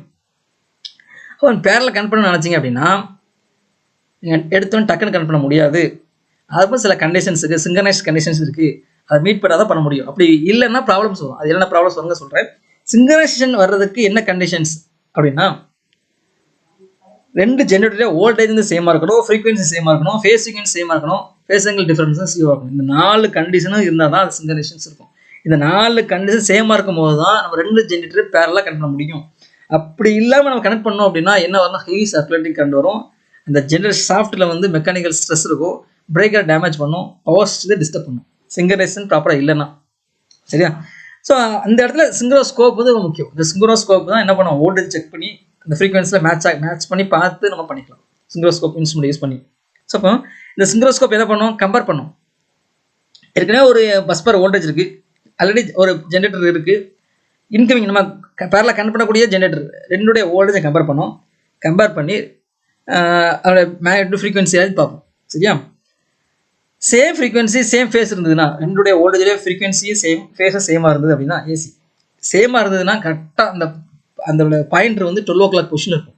நல்லா புரிஞ்சுக்கோங்க. நம்ம இன்கமிங் கொடுக்கக்கூடிய generator 1 generator 2 2 voltage frequency phase எல்லாமே சேமாக இருந்தால் சிங்க்ரனைசேஷன் பண்ணுறதுக்கு ரெடியாக இருந்ததுன்னா பாயிண்ட் 12 o'clock இருக்கும். அப்போ தான் நம்ம சிங்க்ரனைஸ் பண்ணணும். அடுத்து இதே இது இன்கமிங் ஜென்ரேட்டருடைய ஃப்ரீக்வன்சி ஹையராக இருந்ததுன்னா கிளாக் வைஸில் ரொட்டேட் ஆகும், இன்கமிங் ஜென்ரேட்டருடைய ஃப்ரீக்வன்சி லோவாக இருந்தால் ஆன்டி கிளாக் வைஸில் ரொட்டேட் ஆகும். இது கான்செப்ட் தெரிஞ்சிடும். ஸோ இப்போ இந்த சிங்க்ரோஸ்கோப்பை வச்சு நம்ம என்ன பண்ணலாம், அதை இண்டிகேட் மெஷர் பண்ணி ப்ராப்பராக சிங்க்ரனைஸ் பண்ணலாம், பேரலாக கனெக்ட் பண்ணலாம். 2 ஜென்ரேட்டரை பேரலாக கனெக்ட் பண்ணலாம். 2 ஜென்ரேட்டரை பேரலாக கனெக்ட் பண்ணுறது ஈஸியான ப்ரொசீஜர் கிடையாது, டக்குன்னு பண்ண முடியாது. சிங்க்ரனைசேஷன் பண்ணி தான் பண்ண முடியும். சிங்க்ரனைசேஷன்ங்கிறது என்னது, இந்த கண்டிஷன்ஸில் மீட் பண்ணி தான் பண்ண முடியும். மீட் பண்ணால் தான் இந்த ப்ராப்ளத்தை அவாய்ட் பண்ண முடியும். Okay, good. இதே வச்சுங்க. அதுக்கு measurement of frequency. Measurement of ஃப்ரீக்வன்சியில் பார்த்தீங்கன்னா 2 டைப் மெயினாக. ரெசனன்ஸ் டைப் ஃப்ரீக்வன்சி மீட்டர் ஒன்று இருக்குது, எலக்ட்ரோடைனமிக் மீட்டரும் இருக்குது. சரியா? Electrodynamic meter frequency measurements, resonance type frequency meter இது அனலாக், டிஜிட்டல் இருக்குது. ரெசனன்ஸ் டைப் ஃப்ரீக்வன்சி மீட்டரில் பார்த்தீங்கன்னா இந்த இண்டக்டன்ஸ் கெப்பாசிட்டன்ஸ் ஃப்ரீக்வன்சி கான்ஸ்டன்ட் நம்ம கொடுக்கக்கூடிய ஃப்ரீக்வன்சி மாறப்போறதில்லை. என்ன பண்ணுவாங்கன்னா இண்டக்டன்ஸ் கெப்பாசிட்டன்ஸை மாற்றி வேரி பண்ணி ரெசனன்ஸ் கொண்டு வருவாங்க. XL = XC ரெசனன்ஸை மெஷர் பண்ணிட்டோம் அப்படின்னா ரெசனன்ஸ் கண்டிஷன்ஸ் தெரிஞ்சிச்சுன்னா நம்ம இதில் ஃபார்மா தெரியும். XL = XC, L value known value, C value known value, அந்த ஃப்ரீக்வன்சி மெஷர் பண்ணிடலாம். இது ஒரு மெஷர் மெத்தட். அடுத்து ரெண்டாவது பார்த்தீங்கன்னா டிஜிட்டல் ஃப்ரீக்வன்சி மீட்டர் இருக்குது. டிஜிட்டல் ஃப்ரீக்வன்சி மீட்டரில் வந்து 2 type, time period mode, frequency mode, 2 mode இருக்குது. டைம் பீரியட் மோடில் பார்த்தீங்க அப்படின்னா ஆக்சுவல் டைம் பீரியட் இந்த ஃபார்மா வச்சுக்கோங்க. Actual time period = meter display into time range selection. அந்த ரேஞ்ச் செலக்ட் பண்ணுறது. ஆக்சுவலாக டைம் பீரியட் = மீட்டரில் எவ்வளோ வருது கவுண்ட்டு, டைம் ரேஞ்ச் அந்த ரேஞ்ச் செலக்ட் பண்ணியிருப்போம், அந்த ரேஞ்ச் நம்ம மல்டிப்ளை பண்ணால் கிடச்சிடும். ஜஸ்ட் ஒரு ஸ்கேலிங் தான். சரியா? அடுத்து ஃப்ரீக்வன்சி மோடில் பார்த்தீங்கன்னா இதுதான். இன்புட் ஃப்ரீக்வன்சி பார்த்தீங்கன்னா மீட்டரில் டிஸ்பிளே இன்டு கிளாக் ஃப்ரீக்வன்சி. நம்ம செட் பண்ணுற ஃப்ரீக்வன்சி கிளாக் ஃப்ரீக்வன்சி. சரியா? இந்த கிளாக் ஃப்ரீக்வன்சிக்கும் இந்த டைம் ரேஞ்ச் செலக்டருக்கும் ரிலேஷன்ஸ் பார்த்தீங்கன்னா இன்வெர்ஸ்லி ப்ரொபோர்ஷனல். நமக்கு தெரியும் time period = clock, T = 1/f தெரிஞ்சது. ஓகேவா? ஓகே, இதுதான் கான்செப்ட். அதுக்கப்புறம் பார்த்தீங்க அப்படின்னா ஃப்ரீக்வன்சி மீட்டர் வந்து போலரைஸ் பண்ணுறேன், டிசி வச்சு போலரைஸ் பண்ண அப்படின்னா அந்த மீட்டர் ரேஞ்சும் டபுள் ஆயிடும். இது சில நேரத்தில் கேட்டிருக்காங்க பல கொஷின்ஸில். ஃப்ரீக்வன்சி மீட்டரை வந்து போலரைஸ் பண்ணோம்னா அந்த வேல்யூ அந்த ரேஞ்ச் வந்து டபுள் ஆயிடும். ஓகேவா? அடுத்து bridges, AC and DC bridges. நல்லா புரிஞ்சுக்கோங்க, எந்தெந்த ஃப்ரிட்ஜ் எதுக்கு யூஸ் ஆகுதுன்னு தெரிஞ்சுக்கணும். டிசி ஃப்ரிட்ஜ் எது, ஏசி ஃப்ரிட்ஜ் எது, எதை மெஷர் பண்ணுறதுக்கு எந்த ஃப்ரிட்ஜ் யூஸ் பண்ணுறவங்க தெரியணும். ரெசிஸ்டன்ஸ் பார்த்தீங்க அப்படின்னா மீடியம் ரெசிஸ்டன்ஸுங்கிறது 100 கிலோ ஓம்ஸ்க்கு கீழே இருந்ததுன்னா அது மீடியம் ரெசிஸ்டன்ஸ். நல்லா புரிஞ்சுக்கோங்க, 100 கிலோ ஓம்ஸ்க்கு கீழே இருந்தால் மீடியம் ரெசிஸ்டன்ஸ். லெஸ் தென் 1 ஓம்ஸ்க்கு கீழே இருந்ததுன்னா 1 ஓம்ஸ்க்கு கீழே இருந்ததுன்னா அது வெரி லோ ரெசிஸ்டன்ஸ். 100 கிலோ ஓம்ஸ்க்கு அதிகமாக தான் ஹை ரெசிஸ்டன்ஸ். அப்போது வீட்ஸ்டோன் பிரிட்ஜ் பார்த்தீங்கன்னா medium resistance up to 100 kilo ohms use பண்ணிக்கலாம். Carey Foster bridge medium resistance. Kelvin double bridge very low resistance. நல்லா புரிஞ்சுக்கோங்க, Kelvin double bridge very low resistance. 1 ஓமோட கம்மி, லெஸ் தென் 1 ஓம் இருக்கணும். Loss of charge method வந்து high resistance அப்போ 100 kilo ohms. Megger பார்த்தீங்கன்னா insulation, IR value measure பண்ணுறதுக்கு insulation resistance measurement megger value. அடுத்து ஏசி பிரிட்ஜில் பார்த்தீங்கன்னா inductance, capacitance, mutual inductance, frequency இதெல்லாம் இருக்குது. குவாலிட்டி ஃபேக்டரை பொறுத்து மாறும். அண்டர்ஸ்டாண்ட் பிரிட்ஜ் பார்த்தீங்கன்னா வெரி லோ கியூரேஜ். சரியா, அது புரிஞ்சுக்கோங்க. ஹேஸ் பிரிட்ஜ் வந்து high Q range. Maximum inductance, capacitance bridge வந்து மீடியம் ரேஞ்ச். ஓகேவா. அடுத்து ஓன்ஸ் பிரிட்ஜ் வந்து லோ கியூரேஜ்க்கு. அடுத்து ஹெவி சைட் ஹேம்பல்ஸ் பிரிட்ஜ் வந்து மியூச்சுவல் இண்டக்டன்ஸ். டிசாரி பிரிட்ஜ் ஸ்வீரிங் பிரிட்ஜ் வந்து கெப்பாசிட்டன்ஸ் மெஷர்மெண்ட். வெயின் பிரிட்ஜ் வந்து ஃப்ரீக்வன்சி மெஷர்மெண்ட்ஸ். ஓகே, இதில் எது கேட்டாலும் உங்களுக்கு தெரியும், நோட் பண்ணிச்சுக்கோங்க. அதுக்கப்புறம் டிடெக்டர்ஸ், எந்தெந்த டிடெக்டர்ஸ் எந்தெந்த கால்குலேட்டர் யூஸ் பண்ணுவாங்க. டிசி பிரிட்ஜ் என்னன்னா அது கால்குலேட்டர் தான் யூஸ் பண்ணுவாங்க. ஒன்று பேலிஸ்டிக் கால்குலேட்டர் யூஸ் பண்ணுவாங்க, இல்லை நார்மல் கால்குலேட்டர் யூஸ் பண்ணுவாங்க. Frequency 0 hertz. ஏசி ஃப்ரிட்ஜாக இருந்ததுன்னா audible range 20 hertz to 30 kilo hertz ரேஞ்சில் இருந்ததுன்னா நார்மலாக ஹெட்ஃபோன் யூஸ் பண்ணால் போதும். அது தாண்டுது 20 ஹெர்ட்ஸ் டு 1 கிலோ ஹெர்ட்ஸ் வரை வருதுன்னா கால்குலேட்டர் யூஸ் பண்ணிக்கலாம். இது மெகா ஹெர்ட்ஸ்க்கு போகுது அப்படின்னா ஆசிலோஸ்கோப், இல்லைன்னா எலக்ட்ரானிக் நல் டிடெக்டர் இருக்குது, அதை யூஸ் பண்ணிக்கலாம். இதுதான் டிடெக்டர்ஸ். சரி, எந்த டிடெக்டர்ஸ் எதுக்கு யூஸ் பண்ணாங்க தெரிஞ்சுக்கணும். அதுக்கப்புறம் வீட்ஸ்டோன் பிரிட்ஜோட பேசிக்ஸ். வீட்ஸ்டோன் பிரிட்ஜ் கொடுத்துருக்காங்க அப்படின்னா எப்படி வேல்யூ கண்டுபிடிக்கிறது அப்படின்னா cross multiply. R1 RX = R2 R3. இந்த கிராஸ் மல்டிப்ளை பண்ணிக்கணும், இந்த கிராஸ் மல்டிப்ளை பண்ணணும். பண்ணால் நான் RX வரைக்கும் கிடச்சிடலாம். ஓகேவா. அடுத்து ஏசி பிரிட்ஜுக்கு பார்த்தீங்க அப்படின்னா அதே மாதிரி தான் கிராஸ் மல்டிப்ளை தான். Z1 Z4 = Z2 Z3 multiply பண்ணிக்கணும். ஆங்கிள் வந்து ஆட் பண்ணிக்கணும். θ1 θ4 θ1 + θ4 = θ2 + θ3. இங்கே மல்டிப்ளை பண்ணுறோம், இங்கே ஆட் பண்ணுறோம். இதுதான் கண்டிஷன்ஸ், பேலன்ஸ்டு கண்டிஷன்ஸ் பிரிட்ஜுக்கு. இது காமனாக உள்ள ப்ரொசீஜர்ஸ். சரியா. அடுத்து CRO பிளாக் டயக்ராம் தெரியணும். CRO பிளாக் டயக்ராம் ஒவ்வொரு கமாண்ட்ஸ் எதுக்கு, எலக்ட்ரான் கன் எதுக்கு யூஸ் பண்ணுறாங்க, வெர்டிகல் பிளேட்ஸ் எதுக்கு யூஸ் பண்ணுறாங்க, ஹாரிசான்டல் பிளேட்ஸ் எதுக்கு யூஸ் பண்ணுறாங்க, டைம் பேஸ் ஜெனரேட்டர் எதுக்கு யூஸ் பண்ணுறாங்க, ஒவ்வொருடைய இன்ஸ்ட்ருமெண்ட்டும் எதுக்கு யூஸுக்கு தெரியணும் கேட்கலாம். டைம் பேஸ் ஜெனரேட்டர் வந்து சவுண்ட் சிக்னல் ஜெனரேட் பண்ணும். நல்லா பண்ணுங்க, இது முக்கியமான ஒரு இது அடிக்கடி கேட்குறாங்க. எக்ஸாக்சிஸில் வந்து எப்போவுமே சவுண்ட் சிக்னல்லாம் ஜெனரேட் பண்ணுவாங்க. எக்ஸாக்சிஸில் வந்து எப்பவுமே சவுண்ட் சிக்னல் ஜெனரேட் பண்ணுவாங்க. அது எப்படி ஜெனரேட் பண்ணாங்கன்னா டைம் பேஸ் ஜெனரேட்டர் வச்சு ஜெனரேட் பண்ணுறாங்க. இதில் வந்து கேத்தோட் ரே டியூப் வந்து முக்கியமான ஒரு மேஜர் பார்ட்ஸ். ஓகேவா, டாக்டர் தெரிஞ்சுக்கலாமா. அதுக்கப்புறம் சிஆரோட லிஜாசஸ் பேட்டர்ன் இருக்குது. லிஜாசஸ் பேட்டர்னுங்கிறது என்னன்னா எக்ஸ் ஆக்சிஸ் ஒய் ஆக்சிஸ் ரெண்டுலேயுமே சேம் ஃப்ரீக்வன்சி சிக்னல் அப்ளை பண்ணோம் அப்படின்னா சிஆர்ஓ ஸ்க்ரீனில் என்ன மாதிரி வரும். X axis Y axis 2 plate இருக்குது, 2 பிளேட்லையும் நான் சேம் ஃப்ரீக்வன்சி சிக்னல் அப்ளை பண்ணுறேன் அப்படின்னா சிஆர்ஓ மானிட்டரில் டிஸ்பிளே வியூ வந்து எப்படி இருக்கும், அதுதான் பேட்டர்ன், லிஜாசஸ் பேட்டர்ன் சொல்கிறோம்.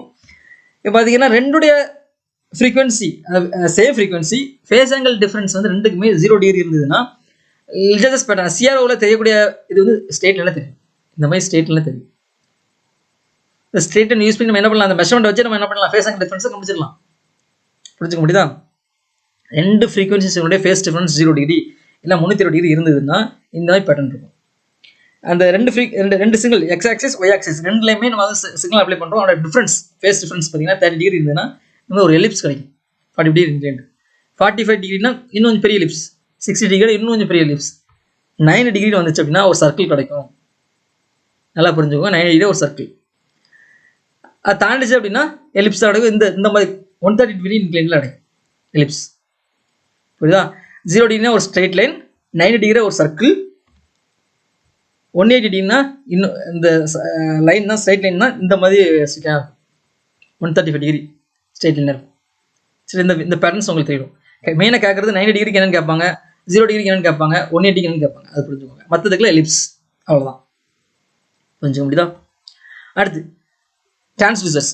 சென்சிங் எலமெண்ட்ங்கிறது என்னன்னா மெஷர்மெண்ட் சிஸ்டத்தில் ஃபர்ஸ்ட் பார்ட்.